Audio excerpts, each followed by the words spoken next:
This video is sponsored by Card Kingdom. You can visit their store by using my referral link in the description below. Alright, so doing a draft. This pack looks real strong. So this card's interesting. You know, a lot of people told me I underrated it, and they might be right. You know, I gave it a C mostly just because I was concerned about how easy it would be to get enough artifacts to just and/or creatures that you can just like tap them at sorcery speed to grow the thing. But you know, it does seem probably better than a C. I don't think it's insane or anything like some people think to, but I also think the Synapse Necromage is good. That you kind of need to be in a sacrifice deck to really get full value. Visage of Dread is one of these craft cards that can give you 2-for-1s. Dreadmaw's Ire is a great combat trick. Like if you're in an aggro deck, it's pretty nuts. Ultec Cloud Guard is good in like every kind of deck, and that does make it kind of a tempting pick over cards in this pack that take more work to, you know, make work. So I think it is just what I'm going to take. I just think it's a really good card. You know, gives you a great rate and everything else. Okay, this is a very bad rare, so we don't want it.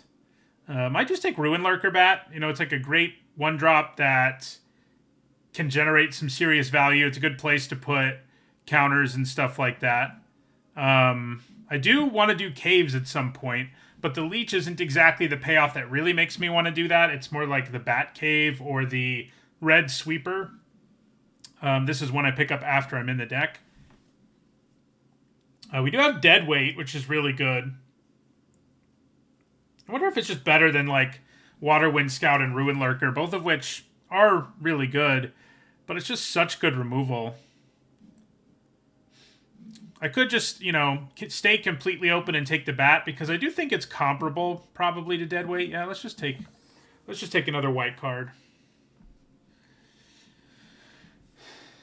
Well, I think you end up seeing that rare a lot because nobody picks it. But at least that time it wasn't our pack one pick one like it was in one of the other drafts. Okay. All right. I think I'm pretty tempted to take Bartolome. Like, super powerful payoff. You know, if that Synapse thing comes back, we're going to want it. Necromage.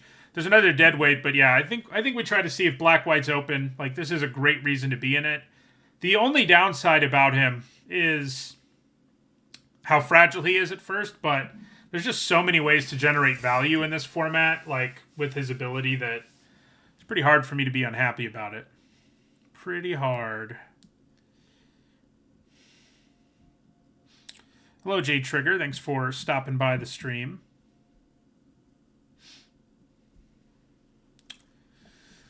Okay, so you have another Dreadmaw's Ire. Certainly tempting. Cards that fit more with what we're kind of trying to do here are Fanatical Offering and Echo of Dusk.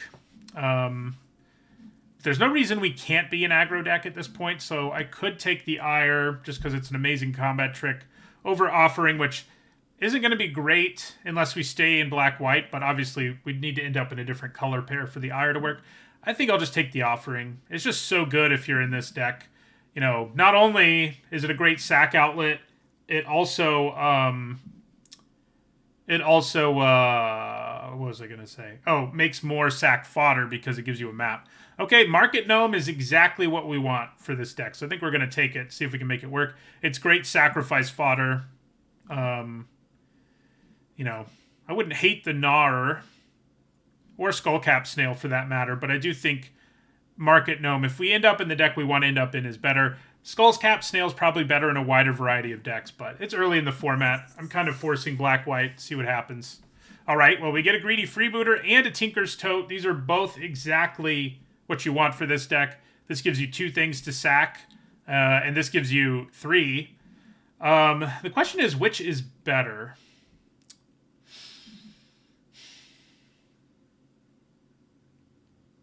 So the Tote is better in a wider variety of decks, so there's like a better chance we pick up more freebooters than there are Totes. Because like this is good in red-white too, it's good in blue-white. The freebooter's pretty much just good in black-white. So let's take the Tote.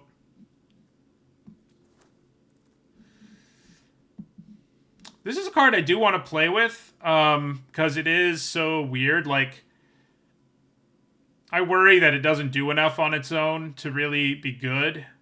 But there's also an Oltec Cloud Guard here, which is just going to be really good in our deck, whether we're in black-white or somewhere else. So I think I just take another Cloud Guard. It is a cool card. The design's neat. All of them are, really, on the things that transform into caves. Okay, so we do get Necromage back. Don't hate Gym Guard or Dismantler, but this is the synergy piece for us. You know, we do want more sack outlets right now. We've just got Bartolomeo and Bartolome rather, and Fanatical Offering, but we'll get more. Probably.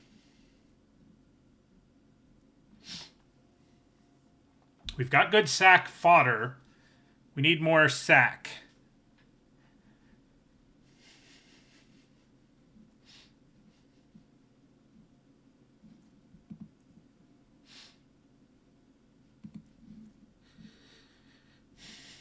I do feel kind of bad for, like, I think this character is based on a real Catholic missionary to the Americas named Bartolome de las Casas. I mean, maybe it's just a coincidence, but the real person that this is based on was actually someone who was one of the few advocates for native people in the Americas at the time.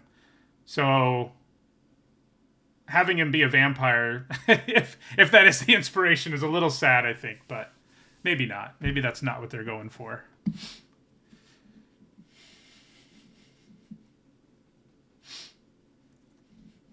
So we do get another Necromage. I think Visage is better, though, honestly, and it is good sack fodder. Like, if we never craft it, fine. We can sack it to something. This does give us 3 things to sack, but I think I like the Visage a little bit more. Plus, I want to play with it more, because this is kind of more obvious how it works than Visage of Dread, so... Okay, so Family Reunion or Gargantuan Leech. We have 0 caves. Probably need at least 3 for the Leech to be worth it. It's not out of the question that happens. Family Reunion's not unplayable, though. Like, I'm probably just supposed to take it. I mean, there's a chance it doesn't make the cut, but there's probably a better chance Gargantuan Leech doesn't, so...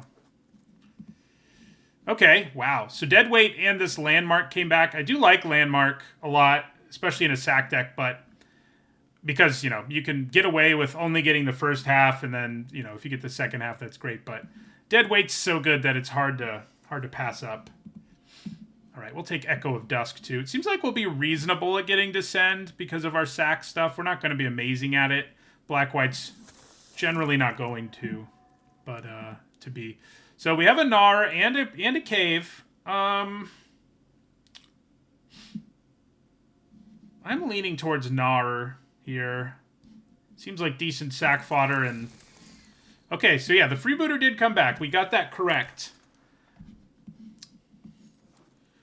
So, well, Huatli is real strong. I don't think we're in a spot where we, like, throw everything away that we're doing and try to take Huatli, because I think what we've got right now is pretty good, and every sign indicates that Black-White was very open at the end of the pack there. So I don't think, even though Huatli's great, that we veer into doing Huatli things. With that in mind, what do we do? This, you know, if there's a deck for this, it's probably this one. I still don't love the idea of taking it here. This pack is kind of weak for us overall. Spiketail seems okay. We could grab a random cave, you know, the Evolving Wilds-esque cave, or more accurately, Shire Terrace. I do like another chance, and this is a sack outlet, I guess, but it's not so good of one that I think I need to take it this highly. I think I'm going to take another chance. I think you basically always want one of those in your black decks, and, you know, just the value you get from getting things back is great. I don't think the Millennium Calendar is playable in limited. Cool card, cool design. Canonized in Blood, I don't think we're going to be... I mean, Black-White might be the deck best for this if you have these sorts of sack outlets that get going every turn, but I'm not super into it. We have another Cloud Guard, which I do think is probably better than the Phantom in this deck, so I think I just take another one.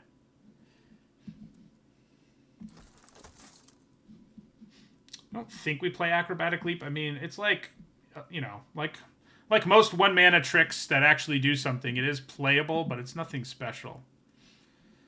Okay, I do like Iron Paw Aspirant. You know, gives you some value, and then you can sack it away, or it's just a good 2-drop, you know, 2-mana, 2/3. I wouldn't hate Ray of Ruin. Right now, we don't have things that can kill, you know, anything. But I'm willing to bet we can pick up a Ray of Ruin with relative ease if we really want one. Okay. So, what can we do with Mischievous Pup right now? Get more Cloud Guard tokens. Get Visage of Dread to trigger again. Iron Paw Aspirant to trigger again. Not bad. I wonder whether Deathcap Marionette's just better for us, though. You know, easy to get 2-for-1s out of it in this deck. I don't mind Glorifier of Suffering either. Soul Coil Viper's okay. I mean, we could try to pull off the Reanimate, you know, a cycling thing, but it's definitely better in, like, blue-black. The decks that are more about milling themselves and sacrificing things. I think I go Deathcat Marionette here over the Pup. Get another Pup, another Visage, another Freebooter, but I have a pretty good feeling that's going to wheel. I think we're pretty interested in Vito's Inquisitor because we have such good sack outlets.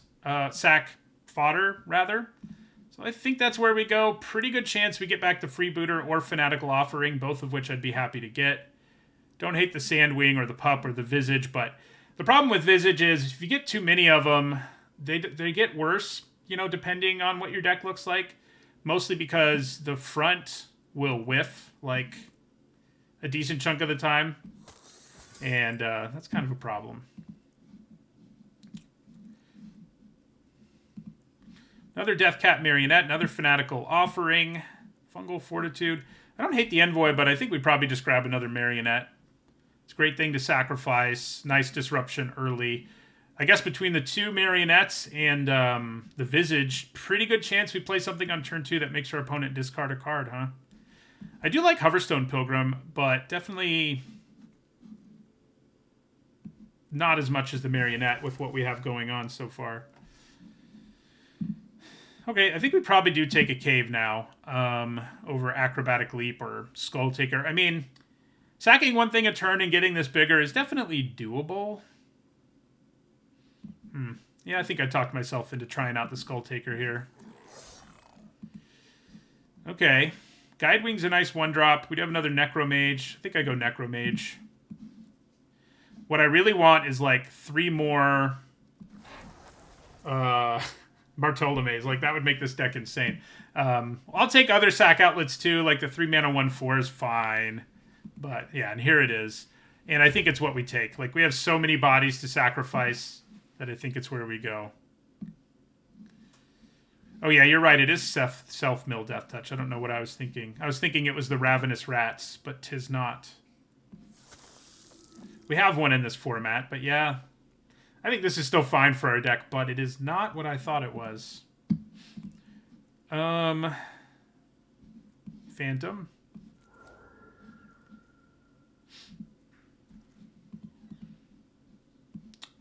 Runaway Boulder. It's not impossible it makes the cut, because right now we still don't have anything that will kill stuff, like, consistently. But yeah, I am a lot less excited about Deathcat Marionettes. I probably only run 1.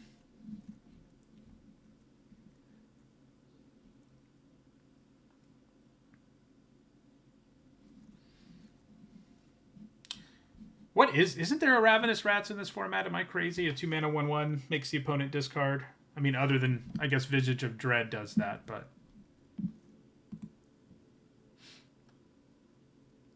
We have a lot of 3-drops. So, we get another Freebooter back. I think we go for it. We actually have reasonable fixing. Thanks to Freebooters and stuff. Yep, but we get an Offering back, too. I think we just grab that. Okay, so Chupacabra Echo, not going to be as good in this deck as it can be in some decks, but I think it'll be good enough. You know, we'll get -2/-2 out of it often enough. We can set it up with sacrifice effects and stuff if we need to. So, that is what we take. Fabrication Foundry is interesting. I don't think it's particularly good in Limited. It can do interesting stuff with your graveyard, give you mana for artifacts. We probably want Duskrow's Reliquary. It's like an amazing removal spell, and if you have sack fodder like we do, it's really good. Like, the downside basically doesn't matter. It's going to feel like a 1-mana Oblivion Ring in our deck. I would like Tinker's Tote or Aspirant. I don't hate the hammer either, but we definitely take the Reliquary. We need removal that can kill anything. And it's a heck of a lot better than Rod of Ruin is. Ray of Ruin. Rod of Ruin is also an awful Magic card, though. Do we want to grab a Spike Tail? I think maybe. I mean, we're going to be pretty busy on turn 2 is the thing. It's the one thing that makes me sort of less interested in it. So maybe I just grab another Acolyte. Sure. So we have another Inquisitor here. I guess that's what I'll grab over another Acolyte. So we're pushing the black-white sacrifice theme as hard as we can. That may or may not be the correct thing to do.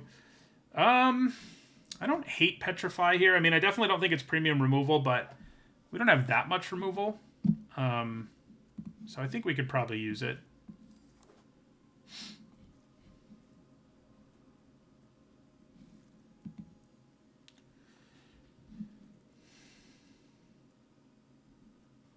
Don't think we're super interested in the Phantom in this deck.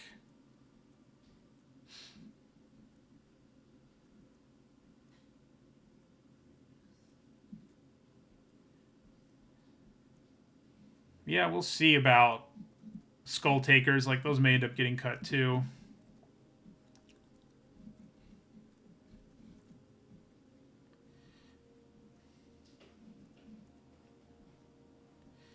Probably don't play Family Reunion.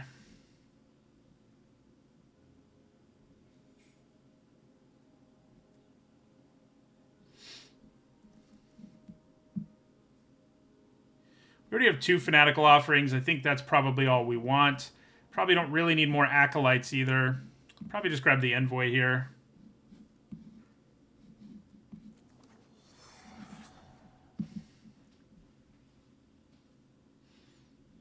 Yeah, the Gnar probably on the chopping block.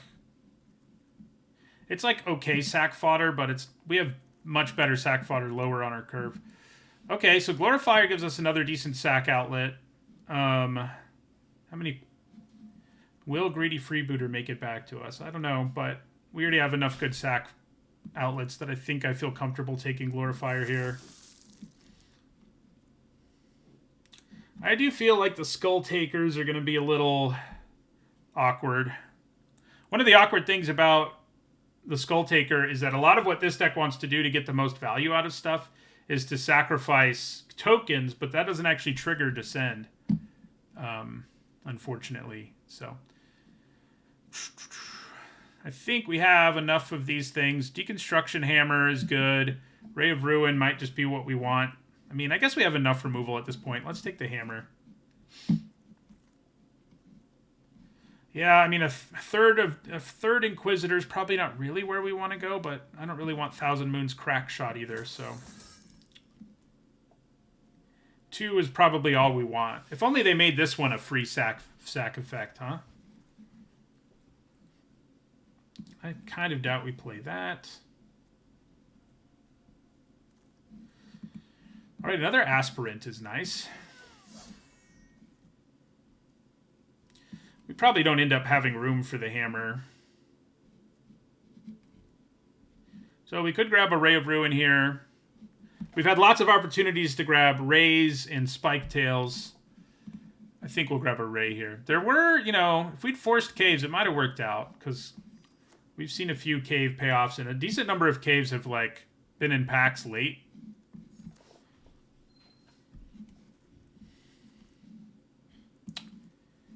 It's interesting that the Gnars have been so readily available. We get another one of those if we really want it.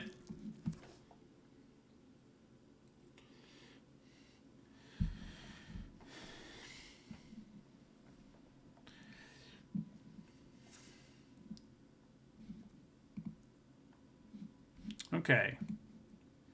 Got some cutting to do, that's for sure. Yeah, I think the Skull Taker's like too much of what we're sacking is tokens for this to be very good for us. I mean, it's always okay, but I just think we have better, you know, we have enough sack payoffs without relying on one that doesn't let us abuse tokens like basically all the rest of them do. Do we need Petrify in the end? Because in the end, we've got Duskrose Reliquary. We've got a Ray of Ruin, which I don't love, but it does do the job.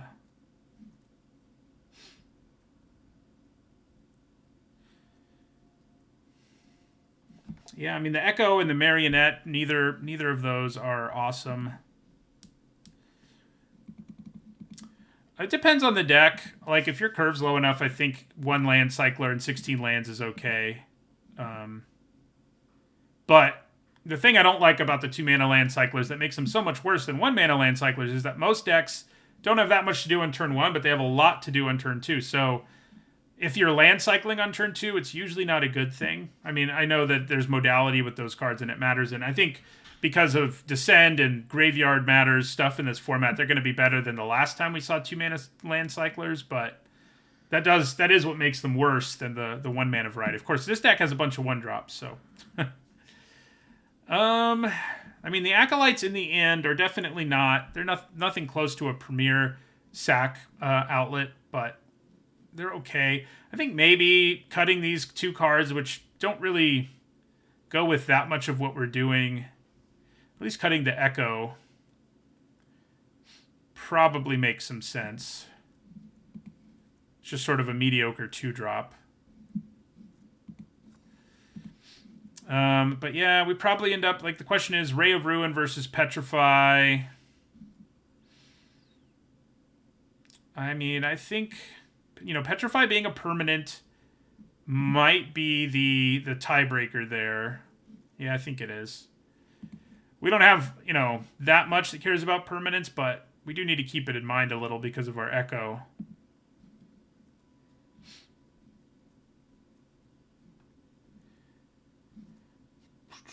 We have some nice things to get back with another chance, but nothing insane.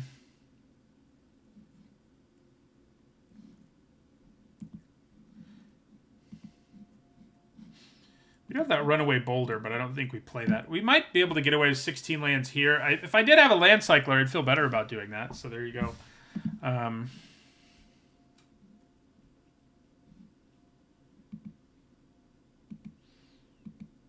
Yeah, it's just a flat bonus, which is plenty good. I mean, if it was what you're talking about, that'd be really good. All right, so... Cutting is always so hard at the beginning of a format.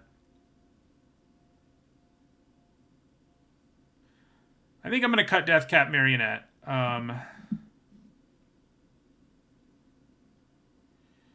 Yeah. Going down an Acolyte isn't terrible. Neither is going down an Offering, I guess. These do get worse in multiples, but we just have so much good sack fodder that's kind of hard for me to... It's kind of hard for me to do it. Like, I don't want to do it. Maybe Glorifier of Suffering is just worse for our deck. Like, it seems like most of our payoffs are like grindy or long game type things rather than make your creatures better type things. I mean, it's nice with Ruin Lurker Bat, but I think maybe it is a worse sack payoff for this particular deck than the Acolytes or the Offerings are.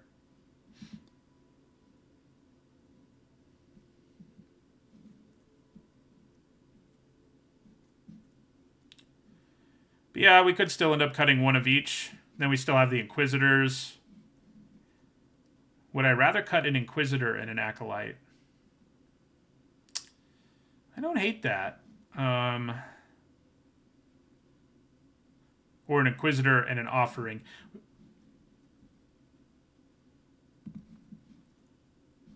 Yeah, I think that's probably what we do. All right. We really would have liked more Bartolome's, but you know.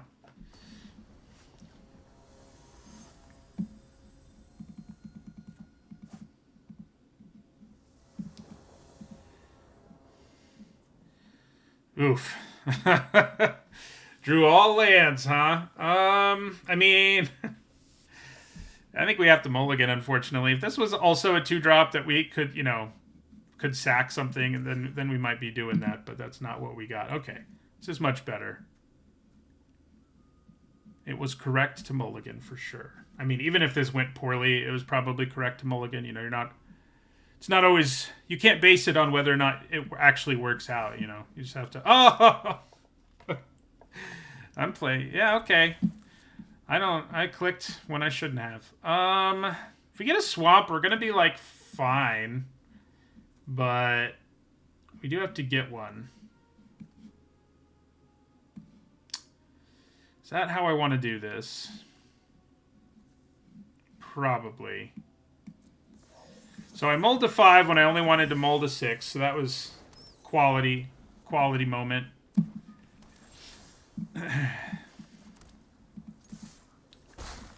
We need a swamp. And then Fanatical Offering can do its thing. That is bad news. This, however, is pretty good news. If we're going to draw something...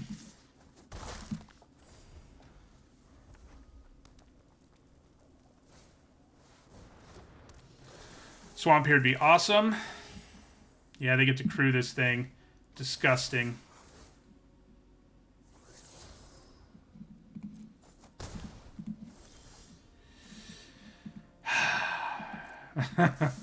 Definitely brought this upon myself by misclicking on the second mulligan.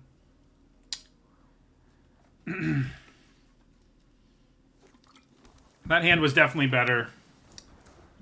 And this freaking schooner is an absolute monster, so...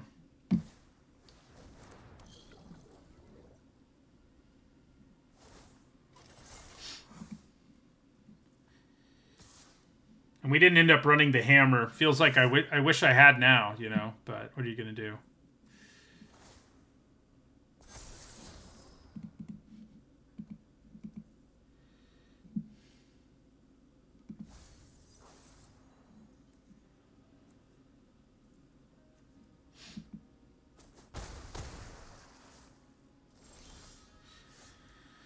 Oh, boy. Being punished, and I deserve it. The blue-red theme in this set is artifacts / pirates. Artifacts more than pirates being the main thing.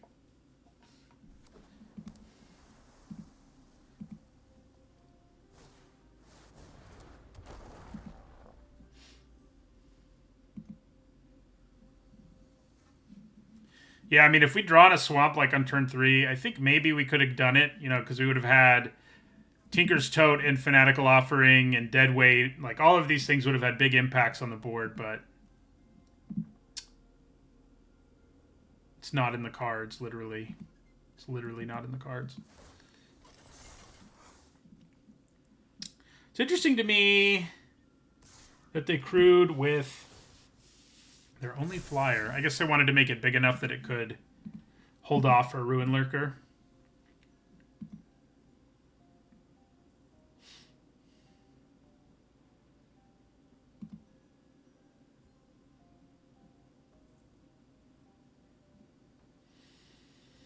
Trying to decide if they want the diamond pickaxe or not.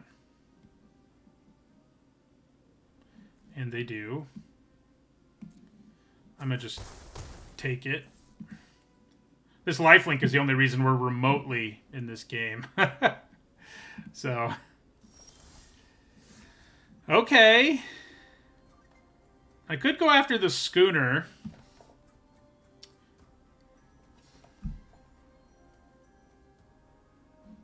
And you kind of have to, because whatever I put this on can still crew. So, yeah. The bad news is whenever I put this on, they can still tap for value with Gold Fury Strider too, but...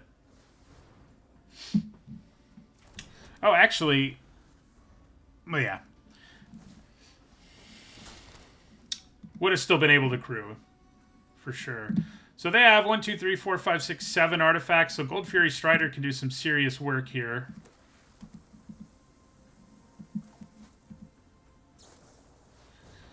Yep. that's pretty much game over.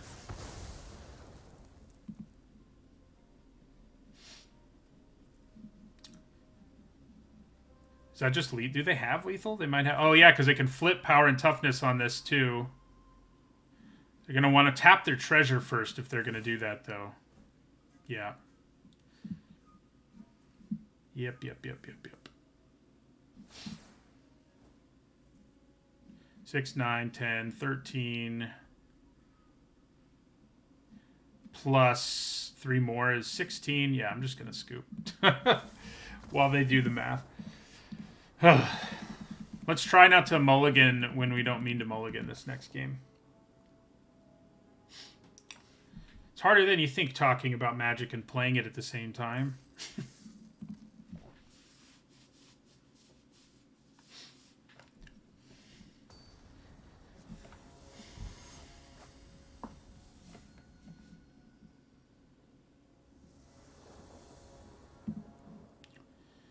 Okay, I do think this is a keeper, and I do think we play out the bat first just because it can do some work early.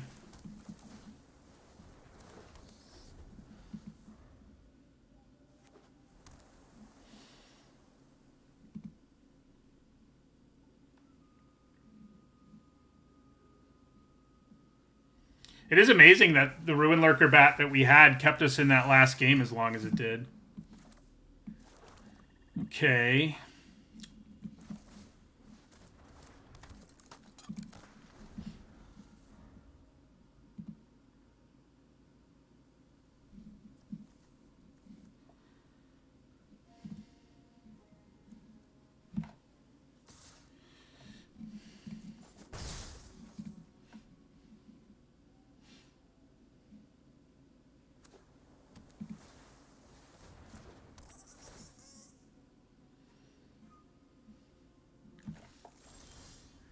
We're still not having the best time in terms of mana. I'm going to attack with Greedy Freebooter here. I'm going to sack it no matter what this turn to Fanatical Offering. But, yeah. Getting in for 1 in the process is pretty good.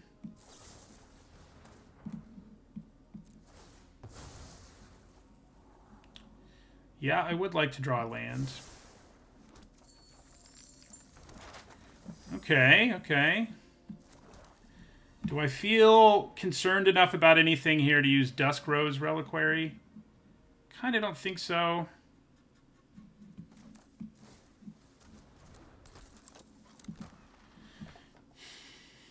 I could explore on my Ruin Lurker bat using the treasure, but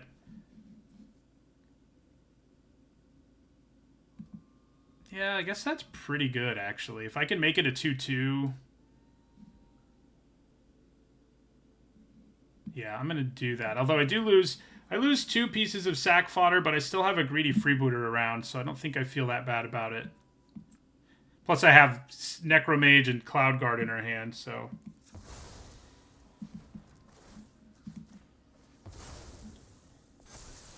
Okay, we do put this Cloud Guard in the graveyard, I think, just because we don't have a 4th land for it right now, and I don't really want to draw another one. We do get another Scry. Okay, so Bartolome, huh? I think we leave him on top, even though we'd really like lands. He's strong enough that I think we leave him.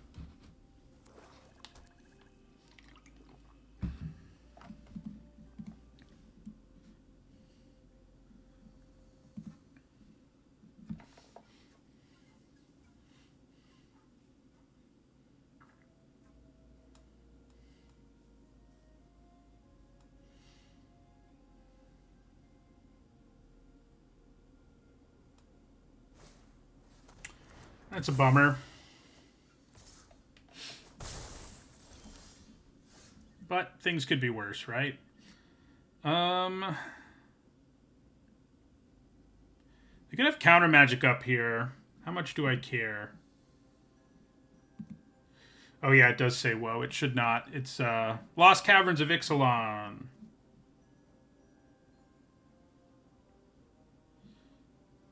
All right. Well, I think we're going to run Bartolome out there, see what happens. Looks like it works.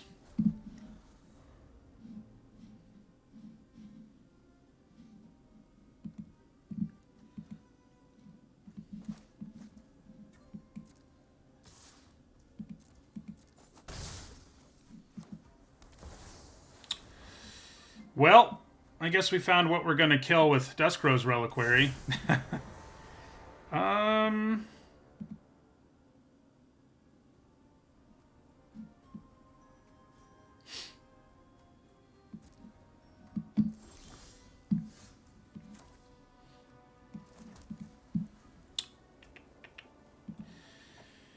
So, I think we're going to play the Necromage here and see how they choose to block.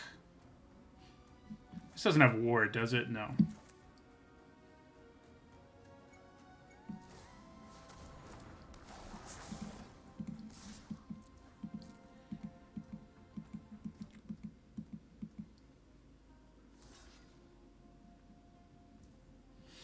Okay, we'll sack Freebooter since its body is not very relevant on this board. I think we're fine with drawing that. And then we'll sack Treasure.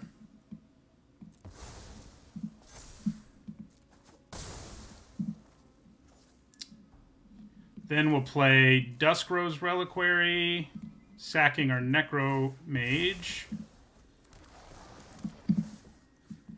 and hit the god.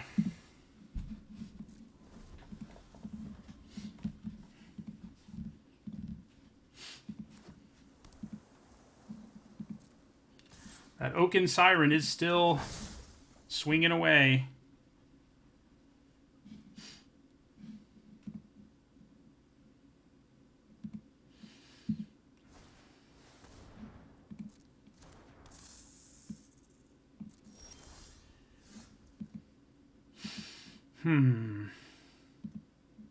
Well, I think we probably attack with Bartolome, then play Oltec Cloud Guard. What can they reanimate? Nothing really.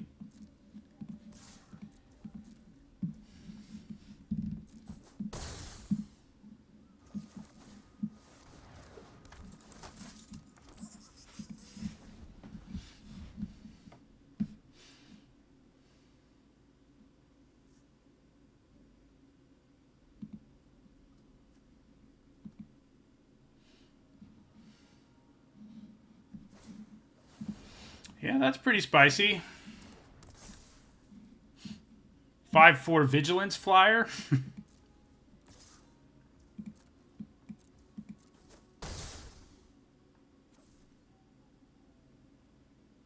When it dies, they also get Discover, which is obnoxious. Drawing Visage right there is not exactly what you want to do. All right, so we're going to play Iron Paw Aspirant. Going to put a counter here.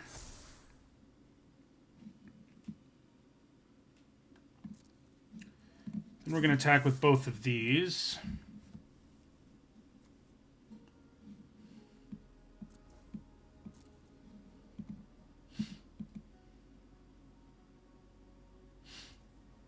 So we're going to take 8, and I can do 8, 9, 10, 11, 12.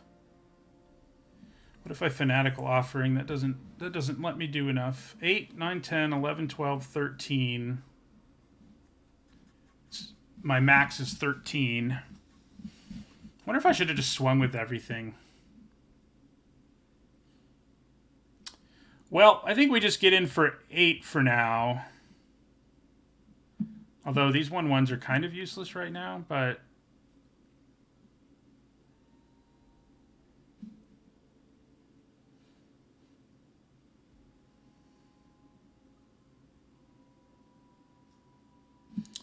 yeah. I'm going to sack one of them anyway. Probably sack the other one to Fanatical Offering at the end of their turn.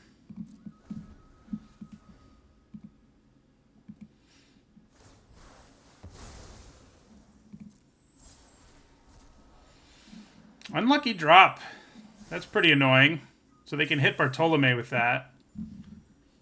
Wonder if I'm just supposed to sack him.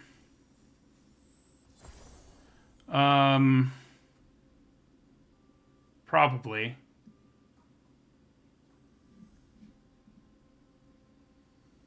I guess drawing him again is still pretty potent.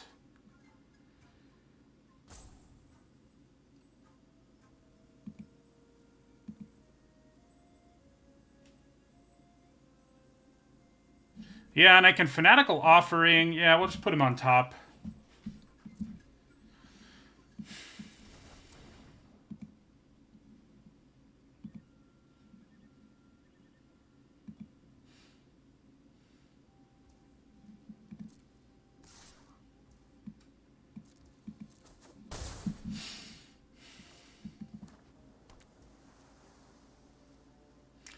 So if I don't cast Fanatical Offering here, they do have to block with Oaken Siren here.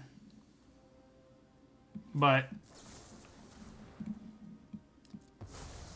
I think it's probably better to do this. Okay.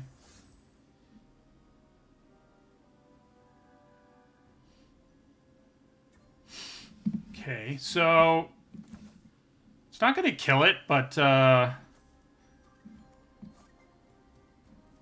no, that's not really worth it, because it could still kill my Cloud Guard. Alright, so I think we're probably just supposed to attack with our Cloud Guard here. Maybe they go to 2, that'd be cool. Okay, they do.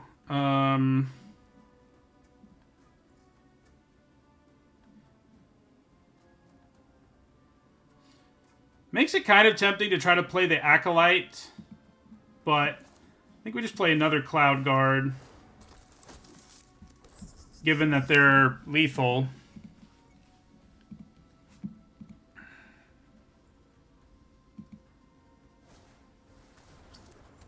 Okay. I go to 1.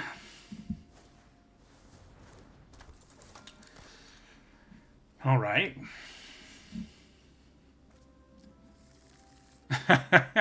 they're like storming off right now.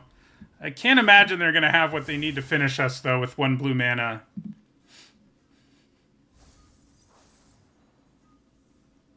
Yeah. We got there. That Duskrow's Reliquary and Bartolomeo, of course, were nice. Need to make it so this doesn't say... Whoa.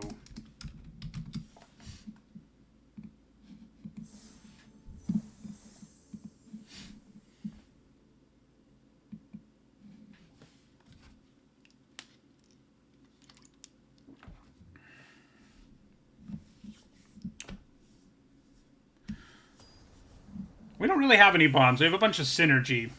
Not really any bombs.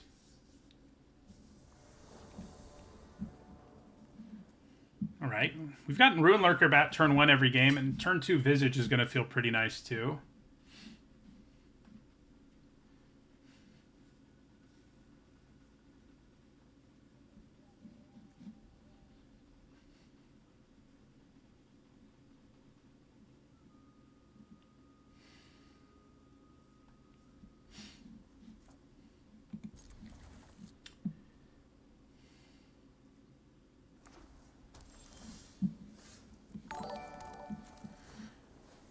Thank you for the sub, Stunt Bum.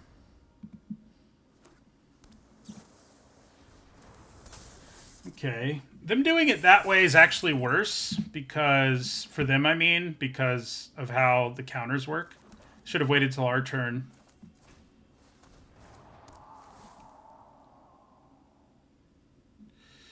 What do I like the least? So there's another Lodestone Needle. I think taking the thing that they could play this turn is probably best. I mean, getting Lodestone Needled again is annoying, but it's not that upsetting either. So yeah, let's just hit the that.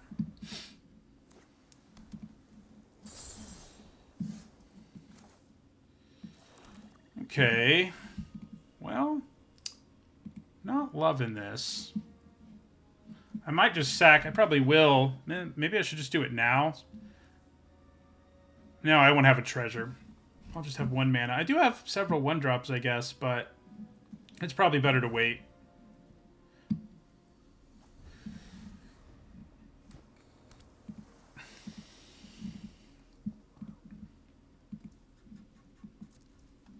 All right, yeah. So we're going to Fanatical Offering away our Visage.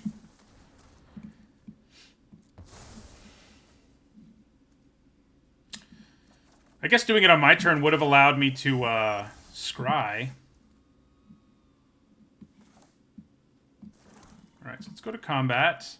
Do we get Lodestone Needled? No.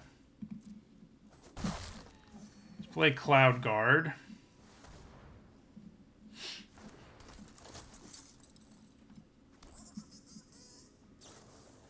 Yep, Lodestone Needle time.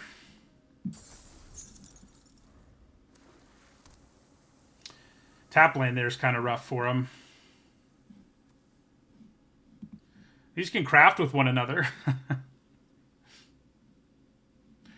But that's not that alarming, I don't think.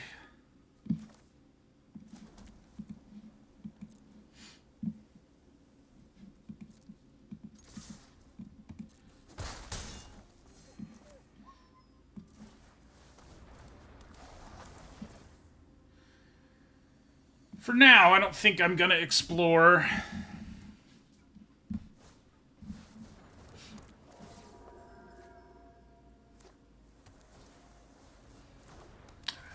All right. A lot just happened there. I think we're going to play the Echo just to kill Spyglass Siren. Yeah.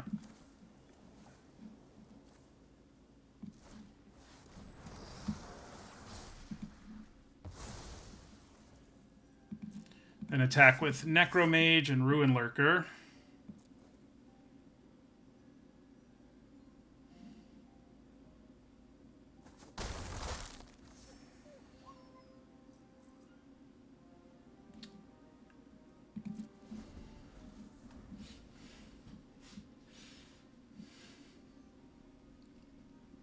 They do have good craft fodder now. Hey, look at that. We can actually go after their Duskrose Reliquary with our Duskrose Reliquary and then get another token out of the deal. That's pretty nice. It's probably our game plan. Yeah, that gaining flying is obnoxious.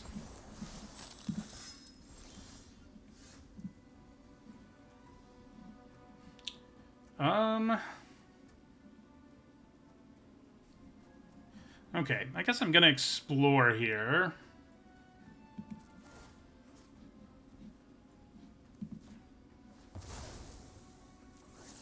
Alright, land it is.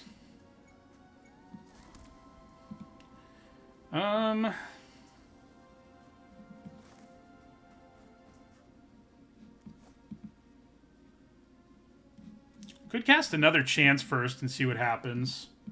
But I guess I should attack before I ever do that. Yeah. Okay. So Necromage and Echo are going to attack.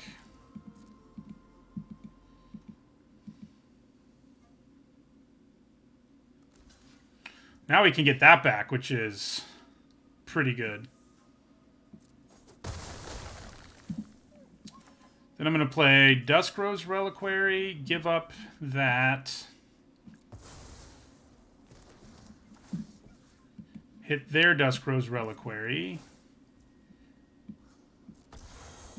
Pay 2.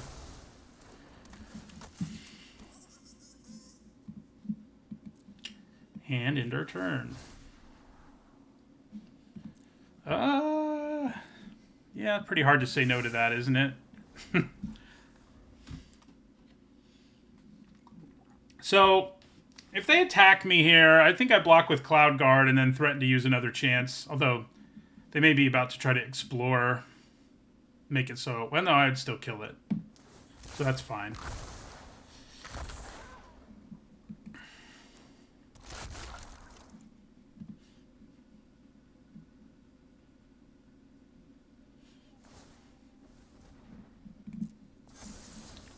Merfolk Cave Diver.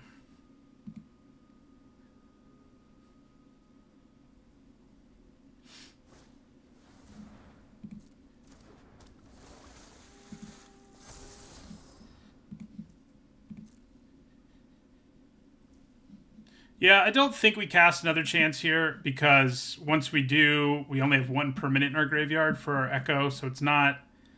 We need to wait to do it, basically, is what I'm saying.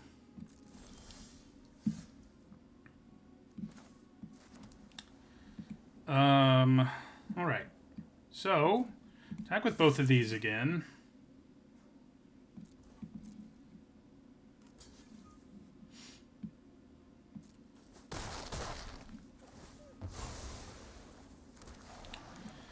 Now another chance is looking pretty attractive. Sack one of you. Okay.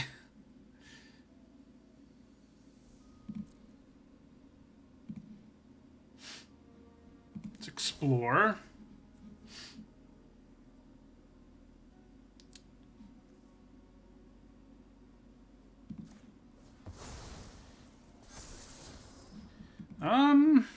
I think we put that in the graveyard because if we can have enough permanents in our graveyard for our Chupacabra, it's pretty likely to win us the game. And right now, I guess going wide is pretty good, though, frankly. So maybe I'm just supposed to leave it. It does increase the chances of us having more permanents if we put it in the graveyard, and then another chance, because another chance will mill too. Yeah, it's just going to be better to get Chupacabra, most likely. So... Okay, so I think because we want permanents in the graveyard, I'm just going to leave that on top. I mean, there's a good chance we mill permanents anyway, but if I can guarantee it, I'm gonna do it. So there's the Cave Diver. They have 2 Explorers this turn. 2 Explorers. I'm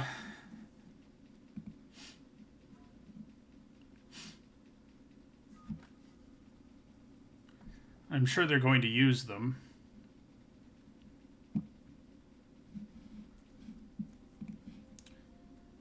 It is weird we haven't milled any lands yet, come to think of it.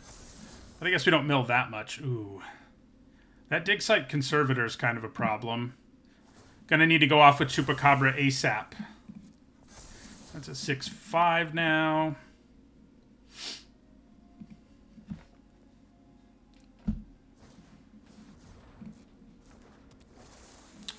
How many permanents are we at right now? 4. So we need to mill 2 permanents. Well, I guess killing Merfolk Cave Diver would be acceptable.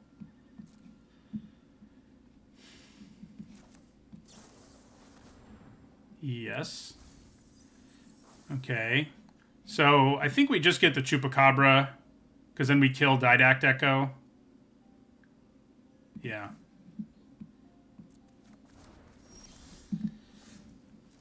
Yep. All right. That worked out well.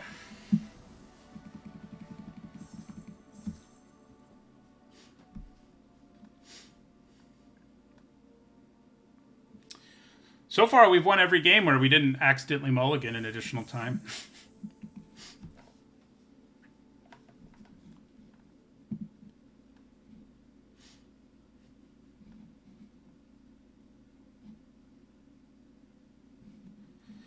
We did have to mill permanents there, and our deck is mostly permanents, but there was a chance we didn't do it. Luckily, we did. I guess maybe the only cards we have that aren't permanents are the sack, make a map, and then draw 2 cards thing, now that I think about it. Because we didn't run the Ray in the end. Okay, we haven't got to do Market Gnome yet, so... That'll be fun. Turn 2. It's gonna feel like hatching plans, you know? If we fanatical offering our Market Gnome. Pretty close to hatching plans.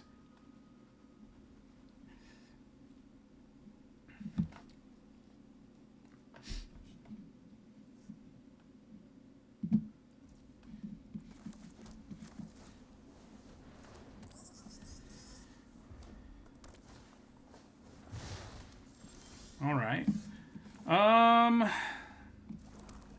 I think we just play out the Aspirant here and put a counter on itself.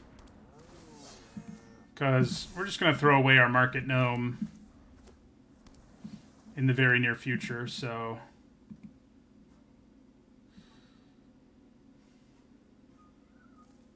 It is kind of a bummer they only let the craft part work if it's in play. I mean, it would be better significantly if it didn't, but not broken, I don't think.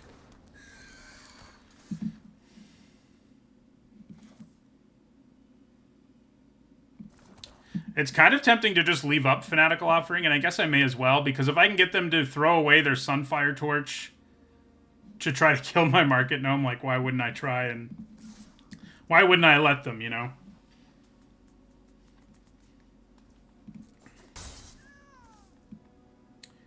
So, yeah, we'll leave the mana up. I mean, the downside is...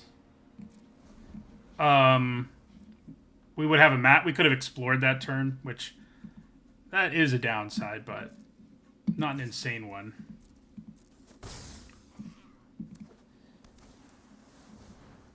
Okay. You do have the artifacts you want for that to be a 4/4.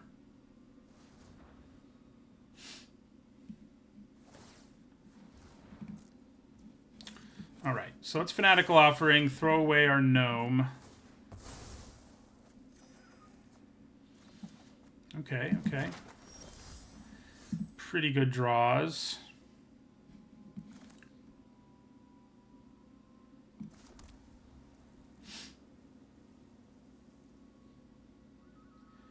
I think we go Cloud Guard and pass.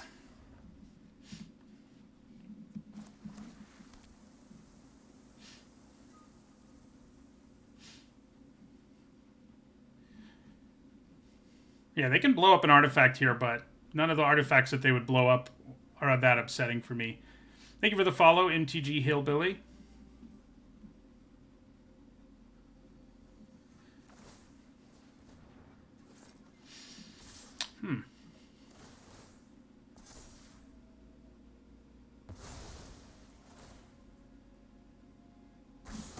Oh, yeah, yeah, that makes sense. Does make our Echo a lot better. So yeah, we're going to take 5 here.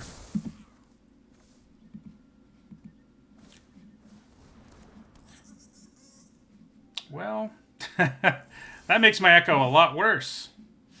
Alright. So, I think I'm going to go with Visage here. Alright, we hit nothing, which is always a risk with Visage. Let's play our Necromage. And in the turn. We do have creatures enough to craft it with it if we want to. I don't think we do, like this turn. They may go after our graveyard here and then end Discover. I guess they'll probably attack first because, yeah, the Blade Master won't be a good attacker if they sack Conservator first.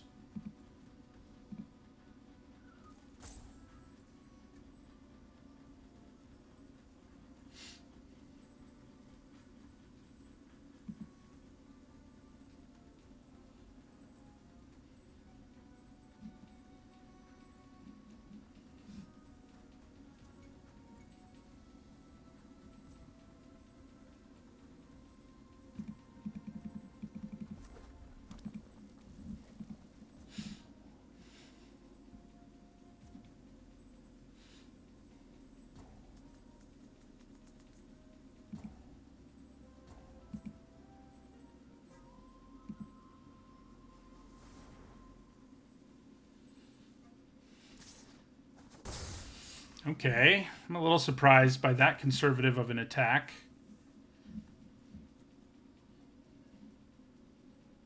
I don't think you can use Oaken Siren mana to pay for this.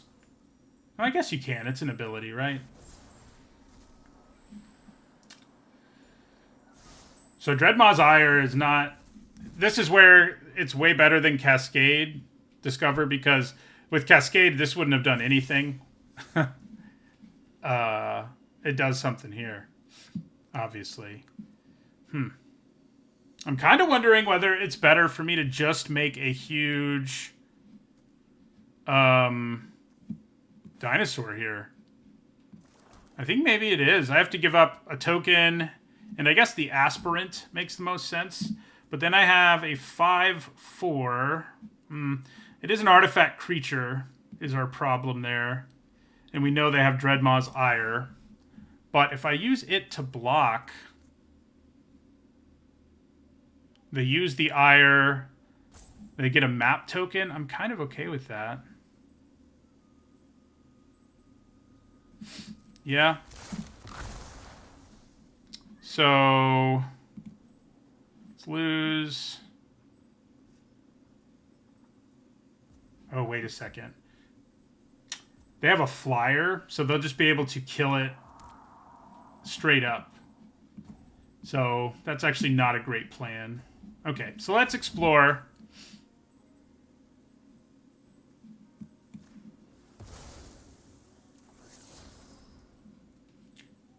Yeah, it turns into like shatter, and then they'll just kill the thing, and I'll have given up a bunch of stuff for nothing. So, doesn't seem like a great plan, I don't think.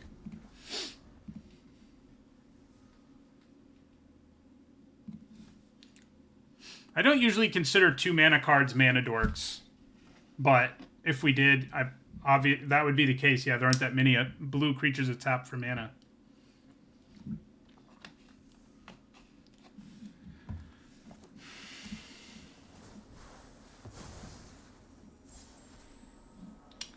Yeah, Water Wind Scout is pretty good.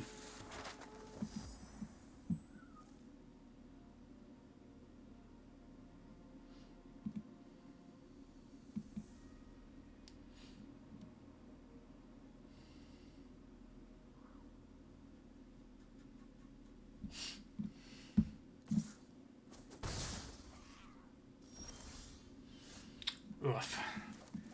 That dig site conservator has really made life difficult for us.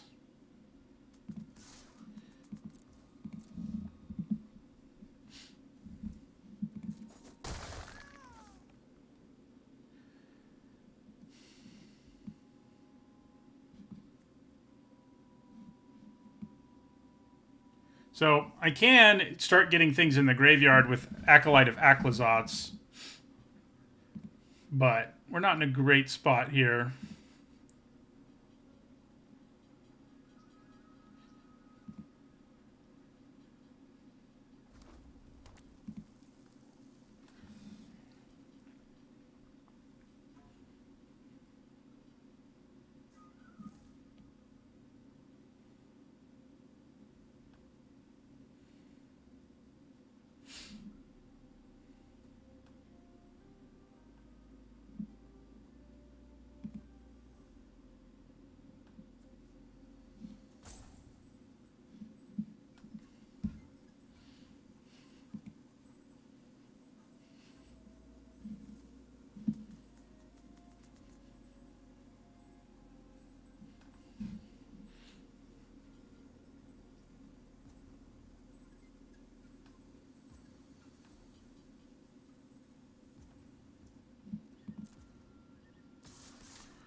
I think we're going to block Blade Master and then sack the gnome. They can use Dreadmaw's Ire here if they really want to also get my Visage, but that doesn't like break my heart, honestly. And they could do a bunch of damage here too if they want to.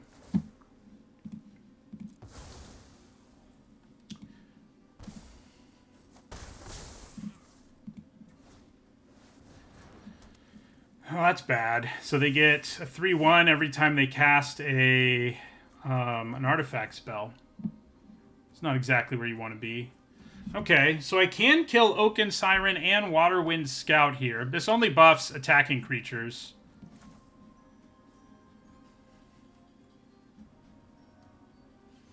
Okay, I think that's probably what I'm supposed to do. So here's how we do that. We go Dead Weight.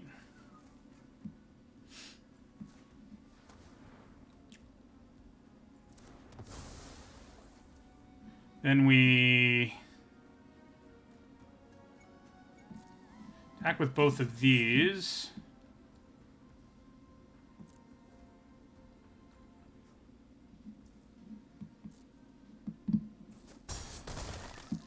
Then we sack Synapse Necromage. Then we play Chupacabra Echo. Pretty good turn. They still have Poetic Ingenuity in play, so I'm not that confident, but that turn certainly gave us a chance. Yeah, so there's a thing that will make a dino and give menace. Isn't that fun? They can't really attack us unless they're crazy.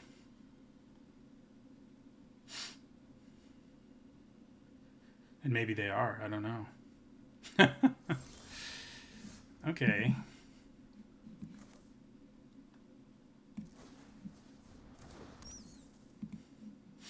So that Dinotomaton is going to really hurt. Okay. So I'm just going to attack with all of this, except our Acolyte.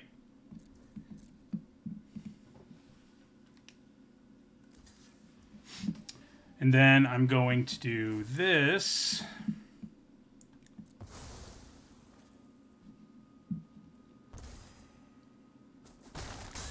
They only get treasure when they attack with a dino. So they have to attack with a dino first. So you are a 5/4. You don't have a flyer now. I have 2 creatures in my graveyard. Yeah, I'm probably supposed to do this.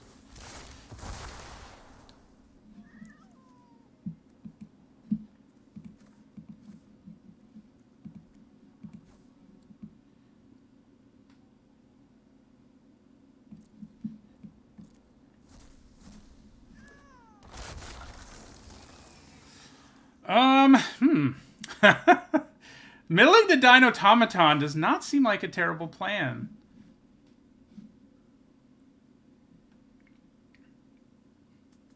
Oh, it's only I have to mill myself. I guess it's more benefit than not benefit, so yeah, we'll do it.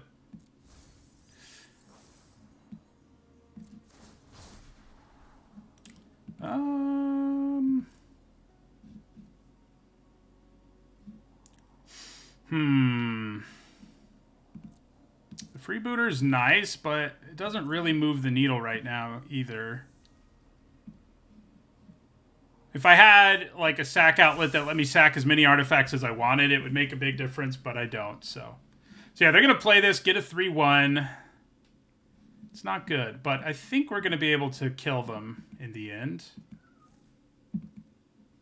So what ends up happening here is we block the Blade Master, and they have to use this to keep it alive if they can even attack, and they kind of can't. I guess if they give it Menace, it becomes a better attack, come to think of it. But I still think it was worth doing this just for the extra body. Makes them make different decisions here.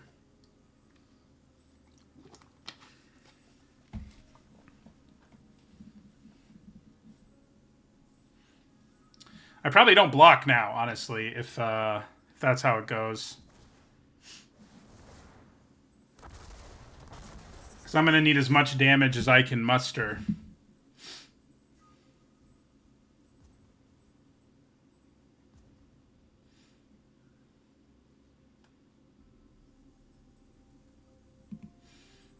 They're kind of in a hard spot because attacking is really dangerous. Yeah, we'll just take it. Because the Menace means I would have had to lose my Ruin Lurker bat, and that wasn't worth it, I don't think. This should be lethal now.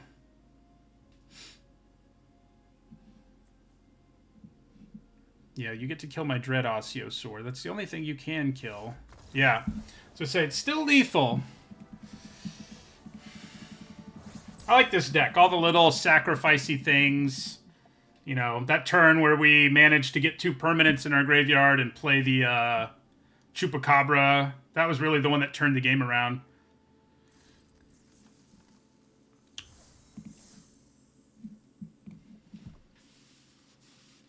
We're still undefeated when I don't accidentally mulligan to 5.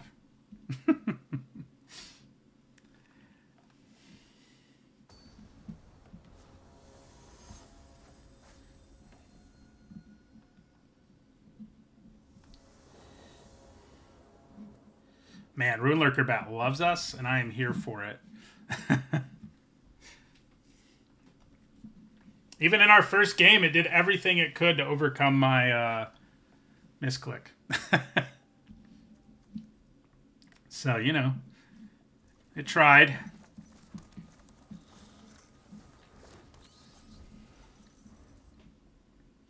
The draft's been good. The deck's been fun, etc.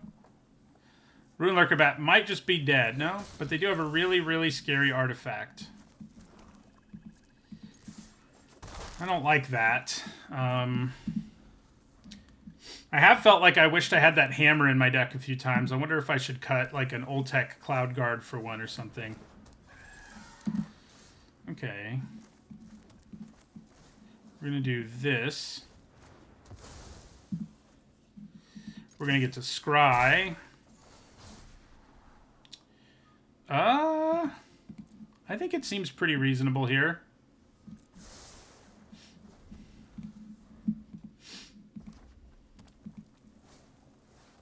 Really?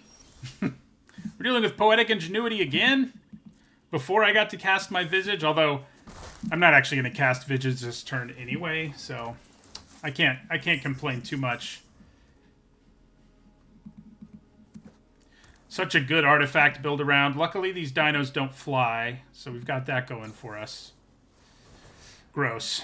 When it's attached to a removal spell, like, come on. Interesting. They didn't want me to gain more life, I guess. Yeah, this thing is gross if they transform it, and they're not very far from doing that. Let's take a look at their hand here.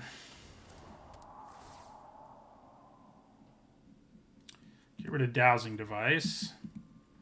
Does give them something else they can craft with. It is kind of a bummer this doesn't exile the way most effects in this format do.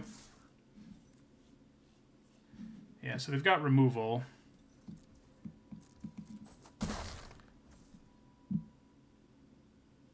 It's not an artifact? Wow. They thought it was one too. Yeah, that is weird. Most of them are artifacts, so I just assumed it was. I've made a number of mistakes in this draft not reading cards between thinking the Torch destroyed artifacts for some reason and thinking that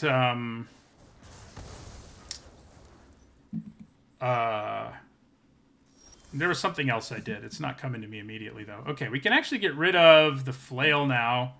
The question is whether we want to. Like, is that really what we want to do?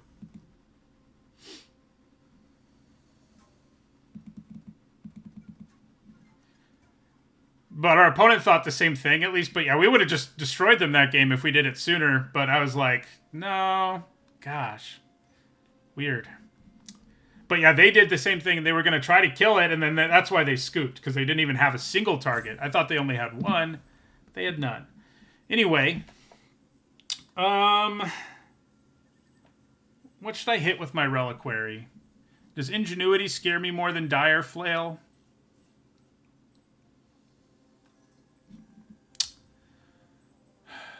I think it probably does.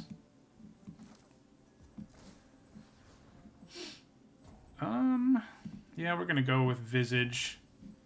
I guess we're not that far from actually getting it going now that I think about it, so let's actually do that.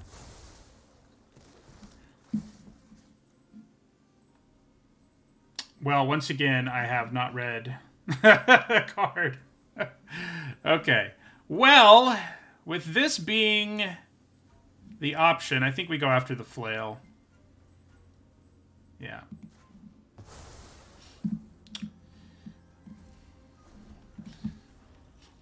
I'm just doing this so you all can learn how these cards work. You know, that's been the plan all along.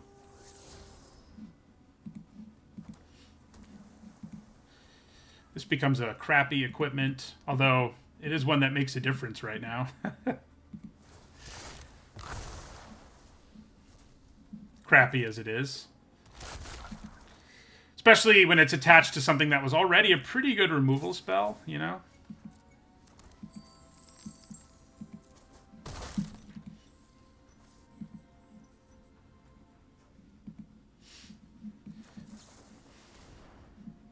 We are going to mill 2.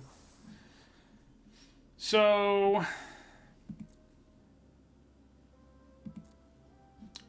I think we probably go Cloud Guard. I guess Iron Paw plus Ruin Lurker is pretty good combo, actually.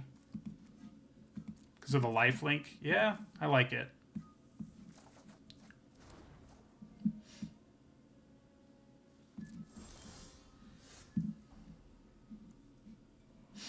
Okay, so yeah, we'll play Ruin Lurker Bat, play Iron Paw Aspirant, play Greedy Freebooter. That is some nice value right there. Quite the turn.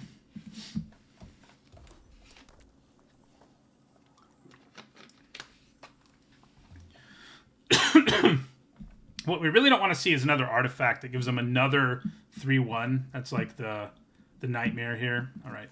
So we're going to do this. Yes, please. And then we're going to attack in the air for 2. We're going to play Synapse Necromage. Well, I guess I could scry on my turn, but it feels like leaving things untapped is better than scrying on my turn. Like, the upside of doing so is significant. One more land, and we do get our big non-artifact creature. Yeah, actually, we don't even need another land.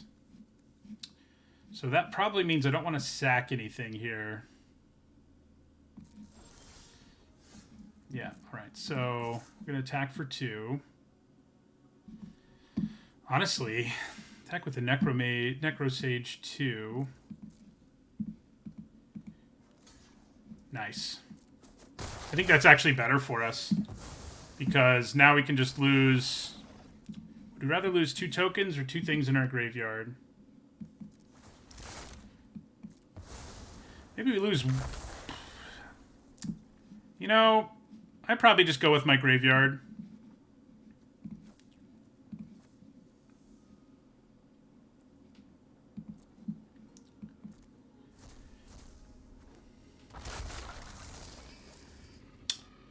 Especially because I can just reload it if I really want to, and I think I do. We get a scry, put that on the bottom.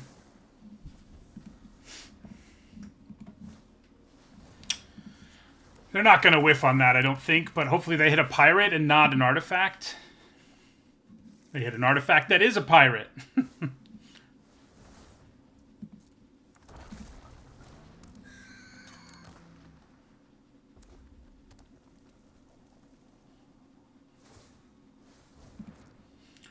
They really want to take down our Ruin Lurker.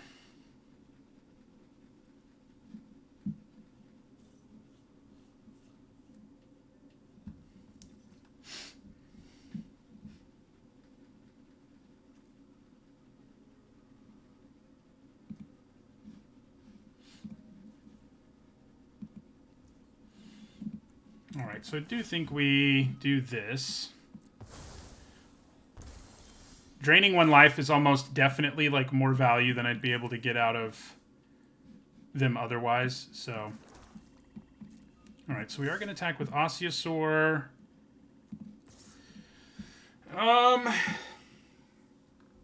Yeah, honestly, attacking at least with this makes sense.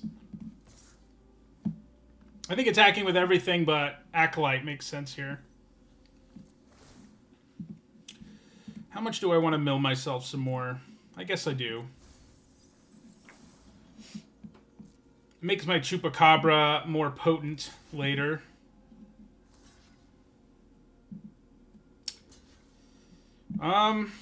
I don't think I sack anything here. I think I just let all of this die.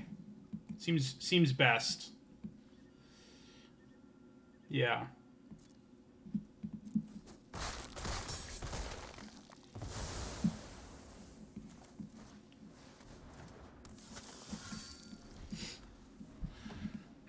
They're kind of out of juice now.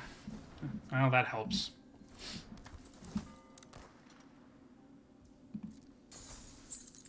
It's a good thing to draw off the top in this situation.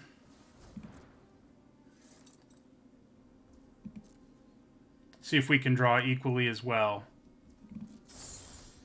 Nope. Alright, so end our turn. Good. They drew a land that time, at least.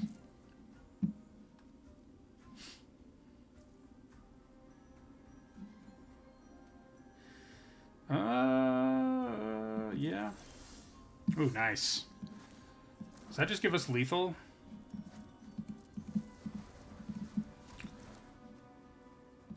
Yep. Because now we go 4.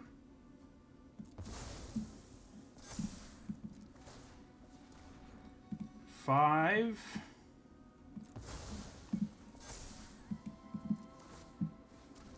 6. Attack for 6.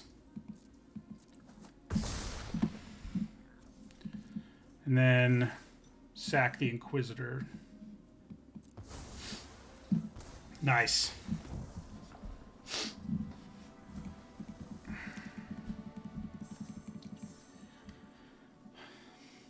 Scenarios like that, it's like so much better to just hold on. Like our opponent drew a land and they played it. If they'd held on to that land, I don't think I would have done what I just did. Because if they have any way to interact at all, I lose the game, you know? So, and we weren't at a point where I had to do a desperation turn like that, but the fact that we knew they had absolutely nothing, we knew we had lethal, you know? No way to know that for sure if they have a card in their hand.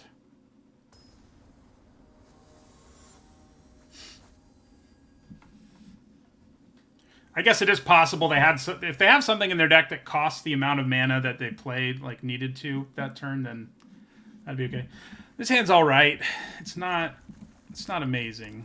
There's no Ruin Lurker Bat for one thing.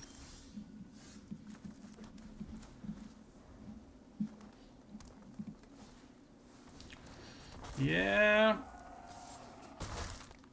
That's no fun. I guess I'm gonna petrify it.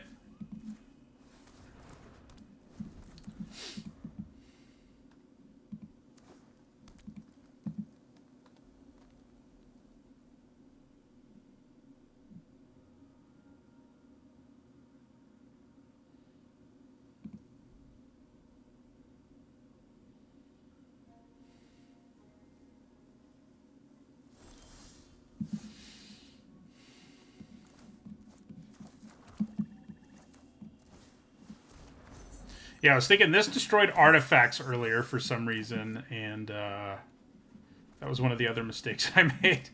We're lucky to be at 4 wins. Our deck has proven powerful enough to overcome that. I mean, yeah, you know. I always say I'm better at the drafting part than the playing part, and that is definitely true.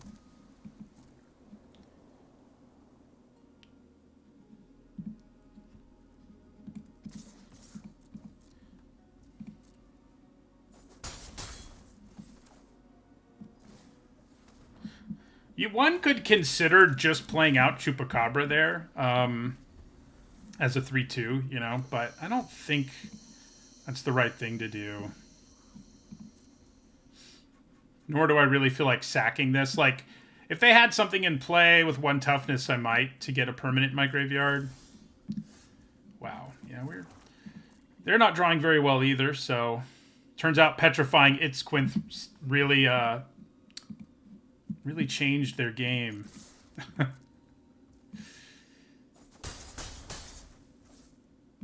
I could cast another chance at some point and just hope I mill at least 1 creature, but I don't think that's what I want to do.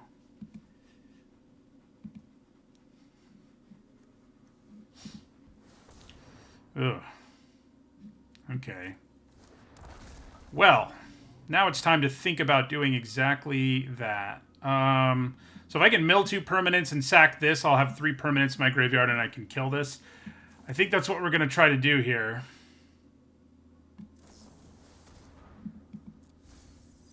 All right, those are both permanents, and I'm going to submit 0 because we need to have 3 things in the graveyard. This is only word 2, right? Yeah. So we're going to submit 0. And we're going to do this. And we're going to play Chupacabra Echo.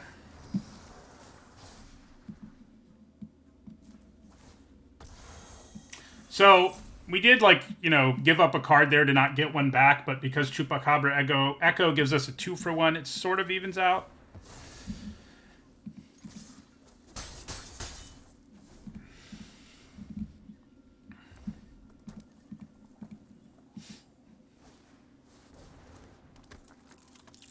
Well, they finally managed to stick something, it would seem.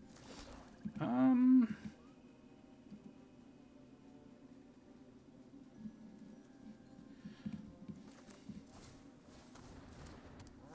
mean, if I go for the Echo here, they're no longer going to be able to kill it with Sunfire Torch, which I think matters.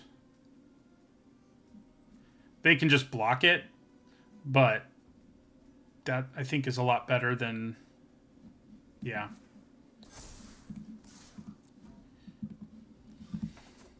Alright, they take 4. If they have a card with Discover here, things are about to get interesting, and they might. They do. That is bad. I think there's a good chance we just lose now. Yeah, yep. And then, now they get to discover a 3rd time this turn. No, more than that, because... Wow. Oh, it only triggers once each turn, thank God. That would have had the potential to be absolutely ridiculous. Instead of just really good, you know? Look at that turn. We're going to need some help, even though we have way more life than they do. We're going to have to find something powerful here.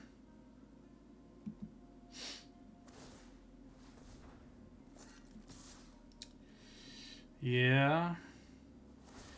You can give both of those up to kill my Echo, I guess?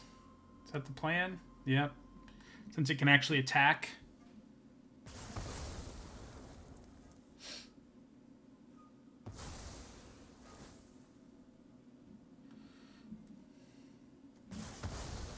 Or not. I think we take 3. Okay, well that's pretty good. I'm a little scared they have more Discover. And if they Discover again, we have a 0% chance of winning this game. So I think we're going to go after Curator of Sun's Creation.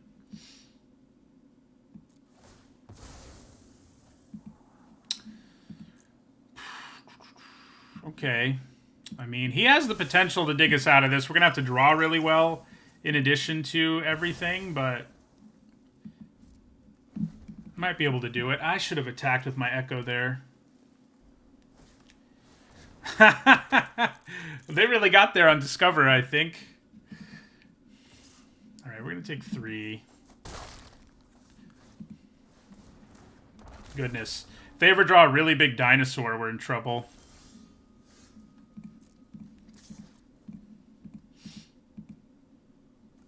Yeah. Kind of had a feeling that's how that was going to go. Right now, I can only get him up to a 4-3, so it's not amazing. Yeah, they do have the Discover land. Oh my god. Well, I was wondering, you know, this is one game, so maybe it doesn't tell us everything, but I was wondering whether the stat line on this was too inefficient for it to work out, but with as much Discover as our opponent has...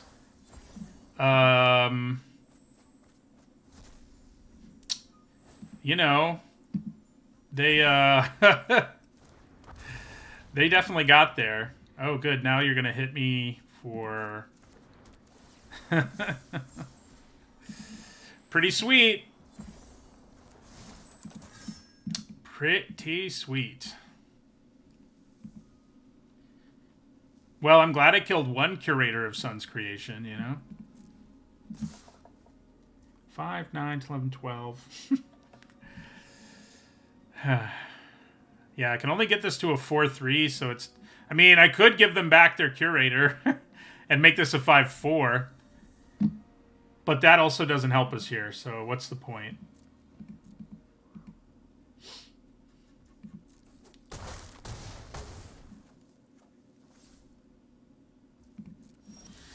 Yep, we're dead. They went off with Discover. Pretty hard to beat that kind of card advantage. Pretty hard to beat.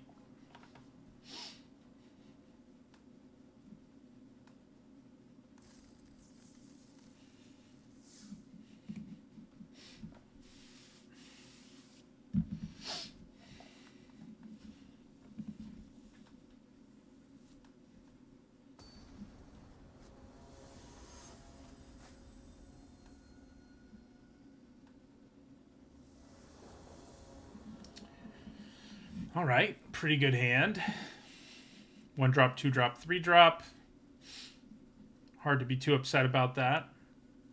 I like the format so far, you know. This is only my 3rd draft, but I've liked it. The decks I've played have all been interesting. I've forced synergy hard on all 3 of the decks that I've played. So that's been interesting. Do I want to play Visage? I don't know. Kind of seems better to play Iron Paw Aspirant. Even with a Death Toucher in play, that seems perfectly reasonable. I guess I could play... Actually, let's just Visage them. The bad news is they like things in their graveyard, so... Yeah. Ooh.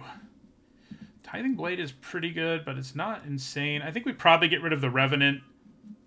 It looks to me like they're going to be able to get to Descend 8, and it's powerful even if they don't. As much as I'm not going to like eating a Tithing Blade, I think Revenant is scarier.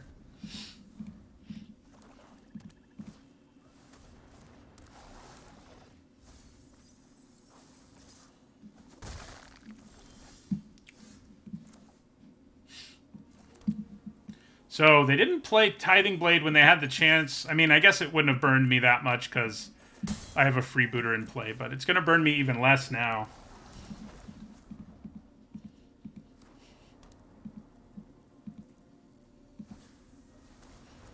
Yeah, I think we sack freebooter.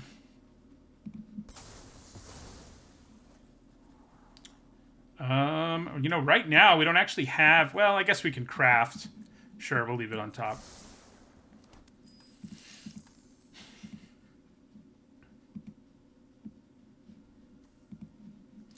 Yeah, they're up to 5 now.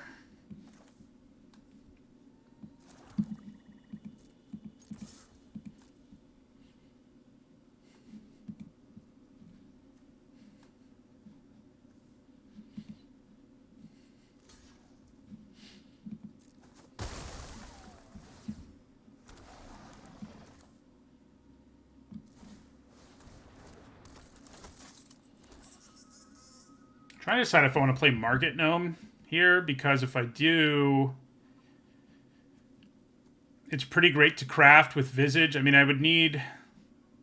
I'm a ways away from that point, so I probably don't do it. But it's worth a look, I guess.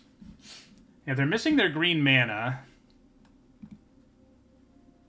Glad I threw away that Starving Revenant. All right.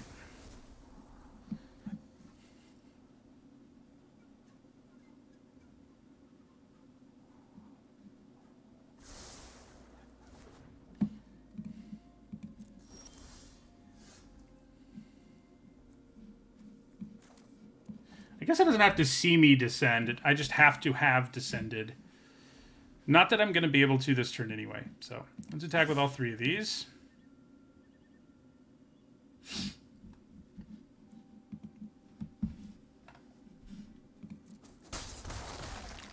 Then we're going to play Ruin Lurker Bat and Iron Paw Aspirant.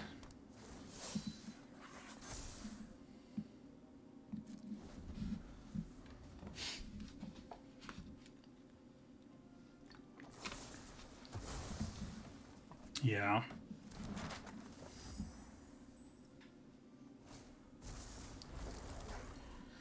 Yeah, you are a 4/3, but I'm not too worried about that, honestly.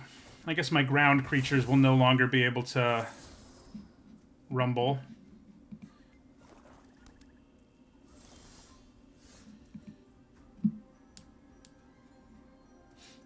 Okay. Well, I think we go Market Gnome, Dusk Rose Reliquary, sack Market Gnome,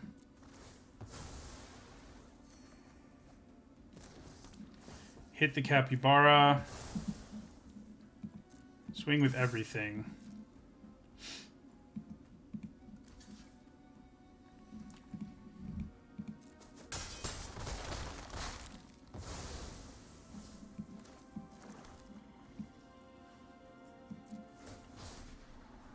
Sure. Sounds good to me.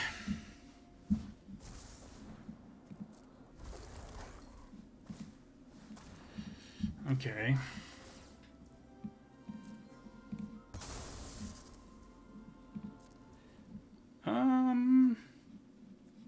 Do I cast another chance? I probably do.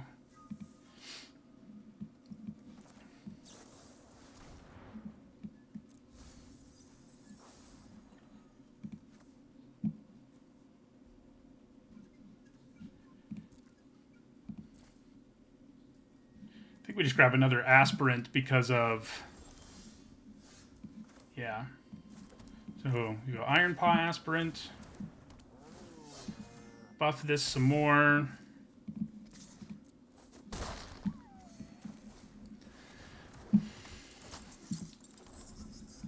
Pretty much have lethal. A C, the black 5-mana exile spell, it's a C, and that's what it's looked like so far to me. It's pretty hard not to be a C when you're a 5-mana sorcery speed removal spell. It's like a classic C in most formats. Desperation Discover gets them another chance. That's funny, but it's not going to help them here, obviously, because they can't cast anything else. Yeah.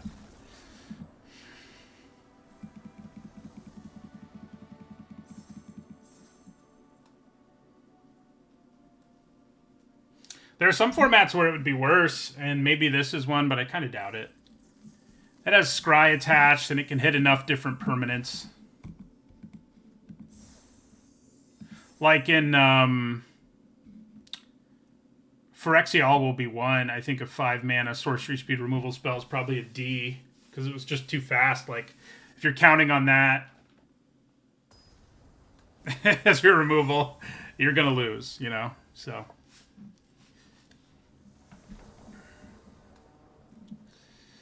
looking pretty good. I don't love, you know, having to play Bartolome early and risk him, but we also have another chance, so that's okay. I keep calling him Bartolomeo when it's just Bartolome.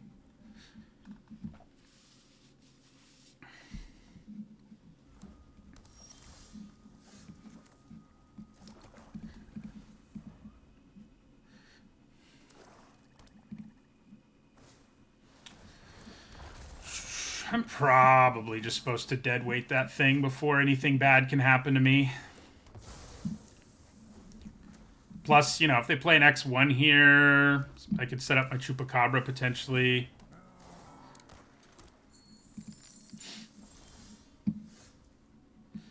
Okay. Do I play Bartolome or Iron Paw Aspirant?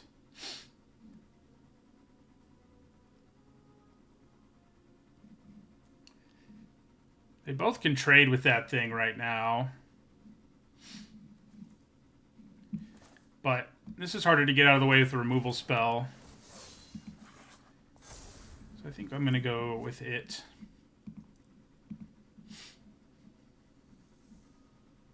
Plus, if I can play Bartolome with at least one thing to sack in play, I feel a lot better about our chances. Huh. With Echo in my hand and another chance in my hand, like aggressively trading early isn't a terrible idea, I don't think.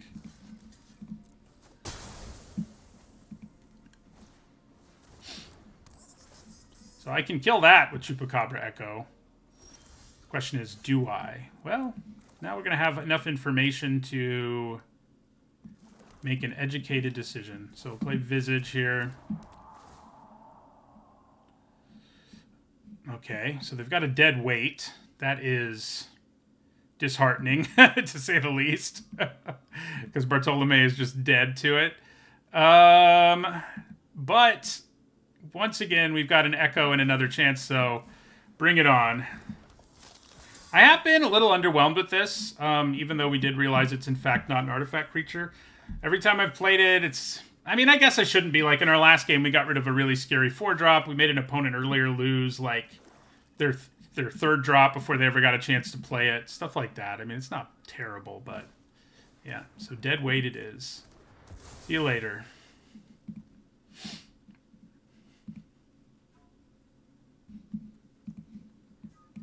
So if I draw a land on my turn, I probably just cast another chance and replay Bartolome. Seems reasonable. Don't draw a land. So I think in that case, we just play Iron Paw Aspirant. Sure feels like this is a game we should win in the long run based on what our hand looks like. We've got 2 removal spells and a thing that lets us get stuff back from the graveyard. Okay. Well, I think it's Echo time.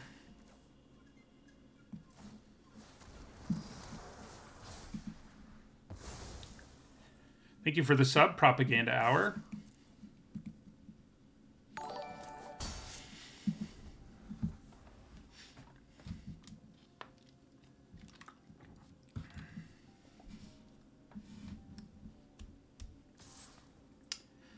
I mean, here I think I probably just take 2.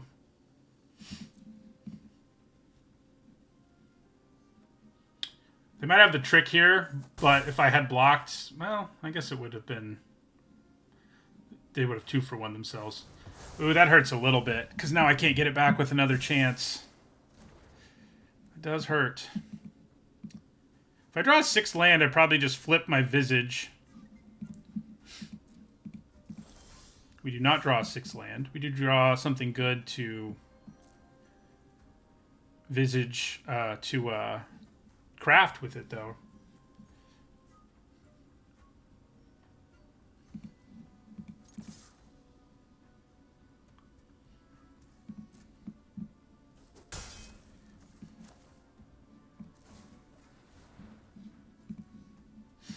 I'm probably going to cast another chance at the end of their turn to get both of those back.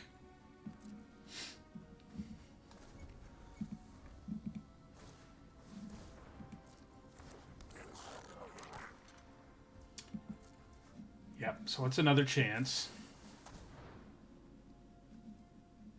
We are going to mill 2. And I think we get Bartolome... Bartolome and Cloud Guard. Alright, so we do draw the 6th land. Okay. Well,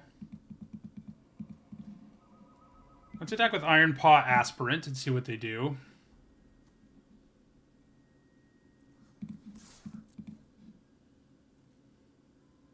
They can double block, but it's not really going to upset us if they do. So,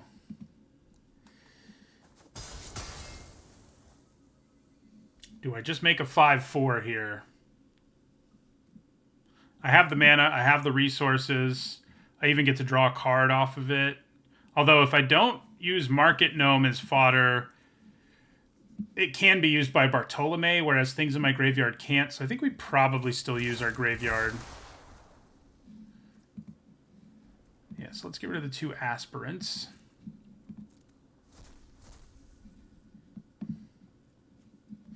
I don't have much benefit to mill myself now. This is our only craft card, and our Chupacabra has been exiled. I've also played another chance, so I don't think we actually do now. There's not much value to be gained. Yeah, they might kill it, but it's not, you know, it's not a huge deal.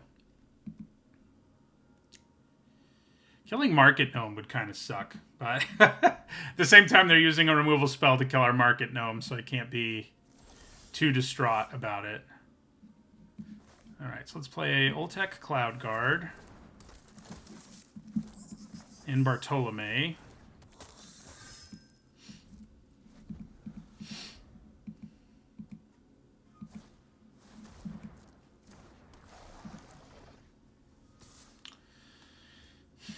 Well, okay.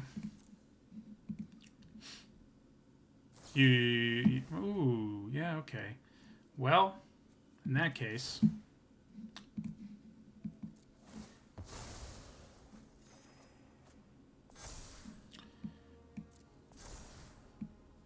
I'm also going to sack the 1/1, but we'll make them target it first.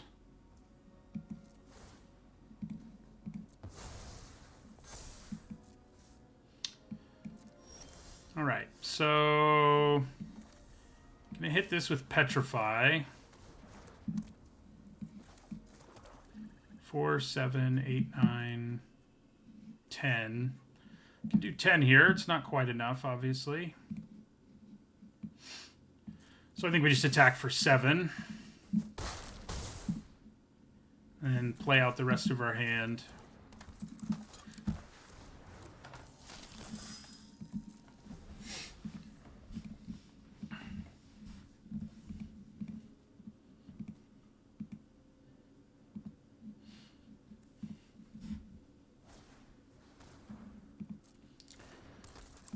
That should mean we win.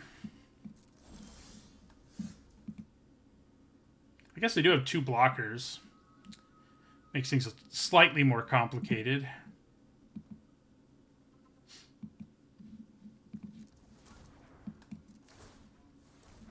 So we're going to sack this.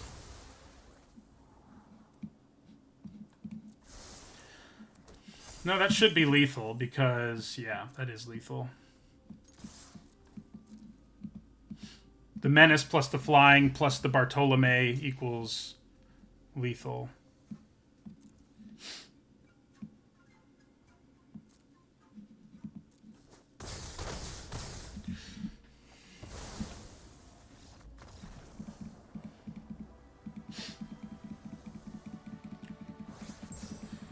So, that means we're at 6 wins, right? So we have our shot at our first 7-win deck of the format.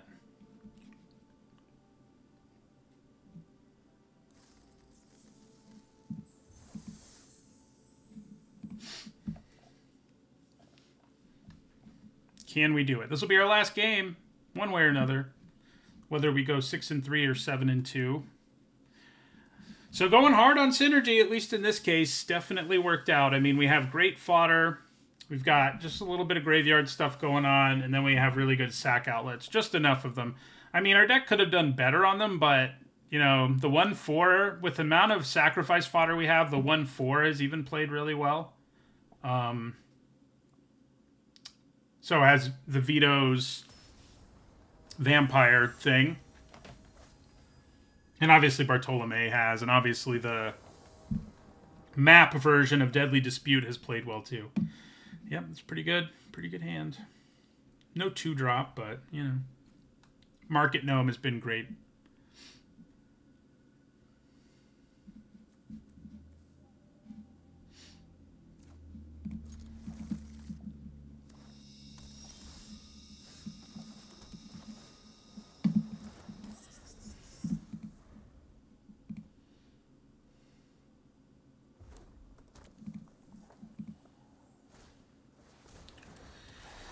Dead weight off the top would have felt real good right there.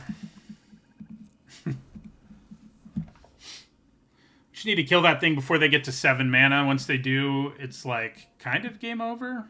So...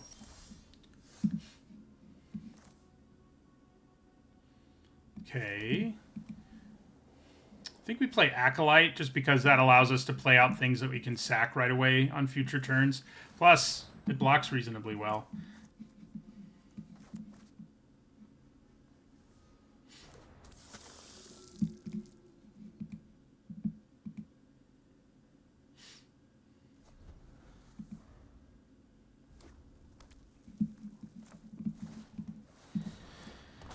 I do love that guy.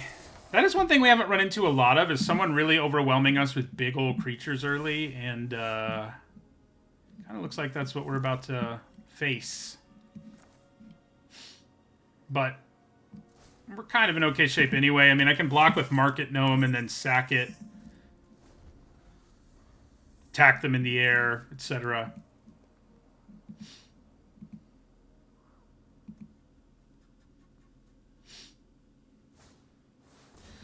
Ugh, so much for attacking them in the air. Gotta find our Dusk Rose, whatever it's called. Oh, good. Well, I think we just...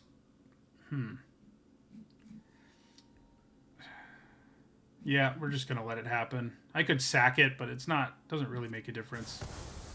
I'd rather block and sack here than I would... I think that's worth more.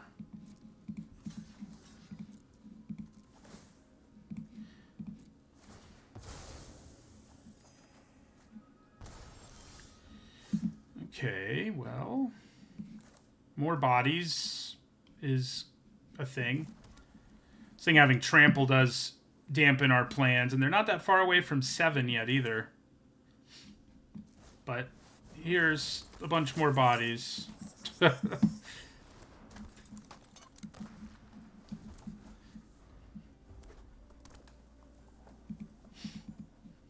We did play a red-green deck earlier, but it kind of seemed like they never got going. Oh, gosh. So, Menace makes our lives a lot harder in terms of doing value sack things. They're only 1 mana away from animating a land every turn, although the first turn the land's at least tapped, but they're at 19, and we are pretty much out of gas. I mean, they are too, but their board state is so much more imposing than ours.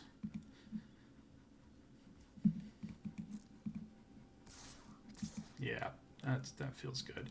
So, I kind of think we still... I think I'm going to double block here, and then sack the greedy freebooter.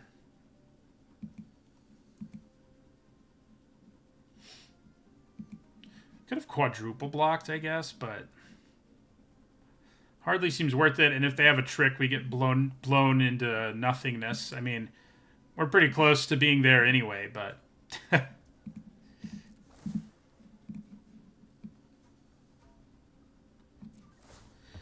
Scry helps us see if we can find our removal. Basically, we bought him anything that's not removal, including our friend the Ruin Lurker Bat, sadly.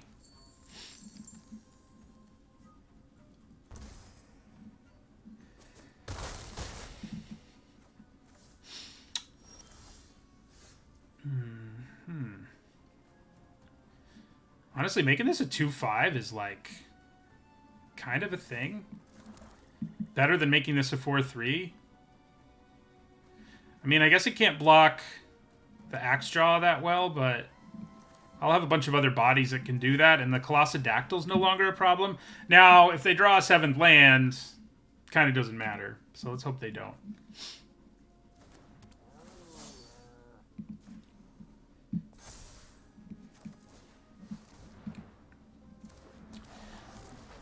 I would say overall, this format has a couple fast decks, but it's not a fast format overall, but we're still early here. It's kind of hard to tell.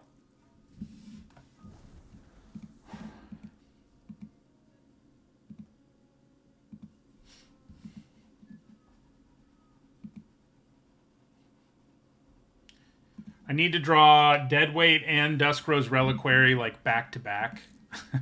Drawing our spell that lets us sack a creature would be nice. Alright, I don't know how this is going to go. Might go really, really poorly. But let's find out, shall we? I think I'll take Dinotomaton. If they have a trick here, it's very bad for us, but if they don't, it's not that bad.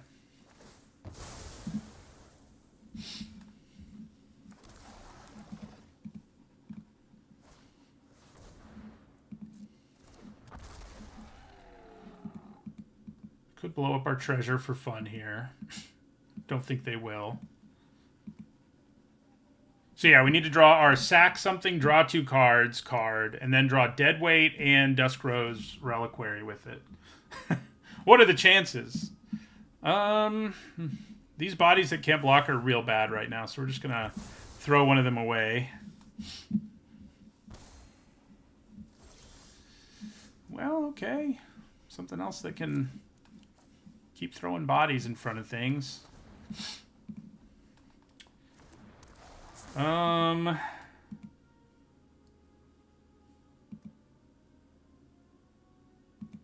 Yeah, it definitely doesn't feel 1 fast so far.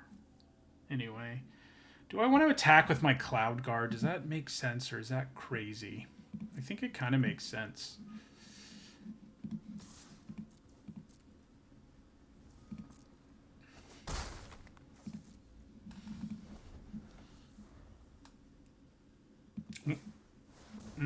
Okay, yeah. All these dinos, man. So, next turn, they're going to be able to use this ability. So, I guess Dead Weight is our #1 priority to draw now.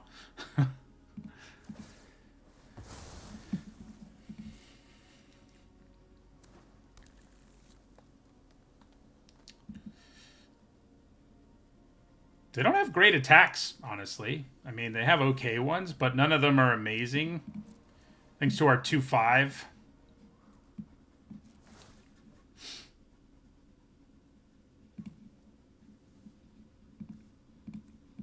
Yeah, these bodies are almost even more useless than a treasure on a board where we're trying to stabilize.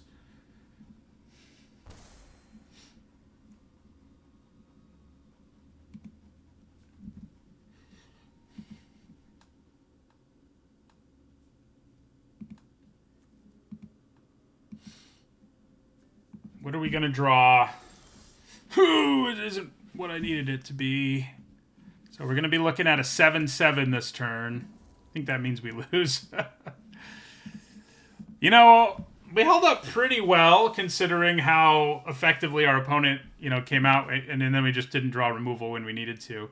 I guess I could still draw Deadweight. Okay, they decided to... That makes sense, though. Because that adds to the board in a huge way. Yeah, big enough to swing through our Acolyte even, unlike most things.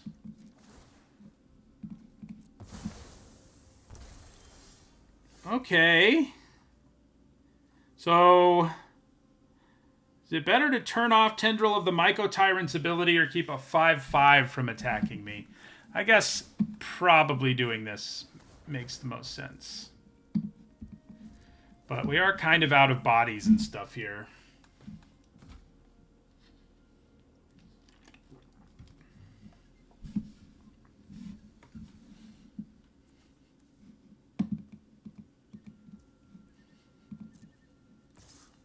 So the 5/5 attacks me. I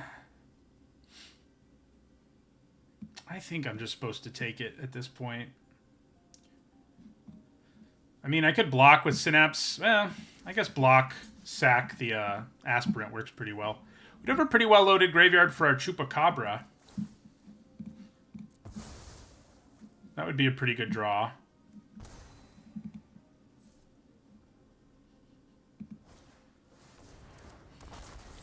Interesting they decided not to take advantage of Menace that turn. Man. Well, we put up as much of a fight as we could. Don't think it was going to be enough.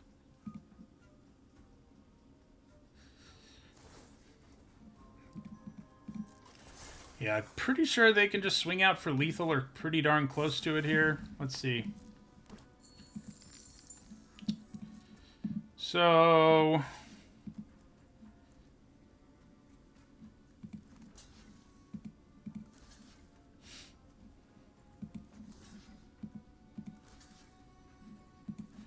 that's 8, 11. Yeah, that will be lethal.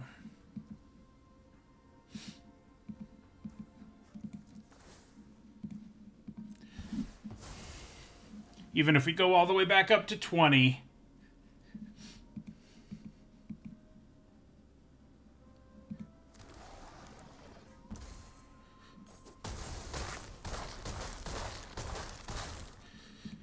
Oh, we're at 2. And they're at 13.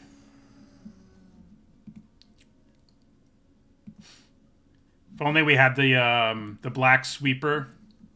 That'd be pretty awesome right now. Yeah. This is where drawing the sack fodder isn't really what you want to be doing. Well, we went 6 and 3, which was good. And, you know, given the accidental mulligan and multiple misplays, especially, I think we did well. And I think the deck was quite good. I mean, the synergy we had really paid off. We were able to, you know, win the long, grindy games with sacrifice value and graveyard recursion and 2-for-1s and stuff. That's, you know, that's what I like to do. So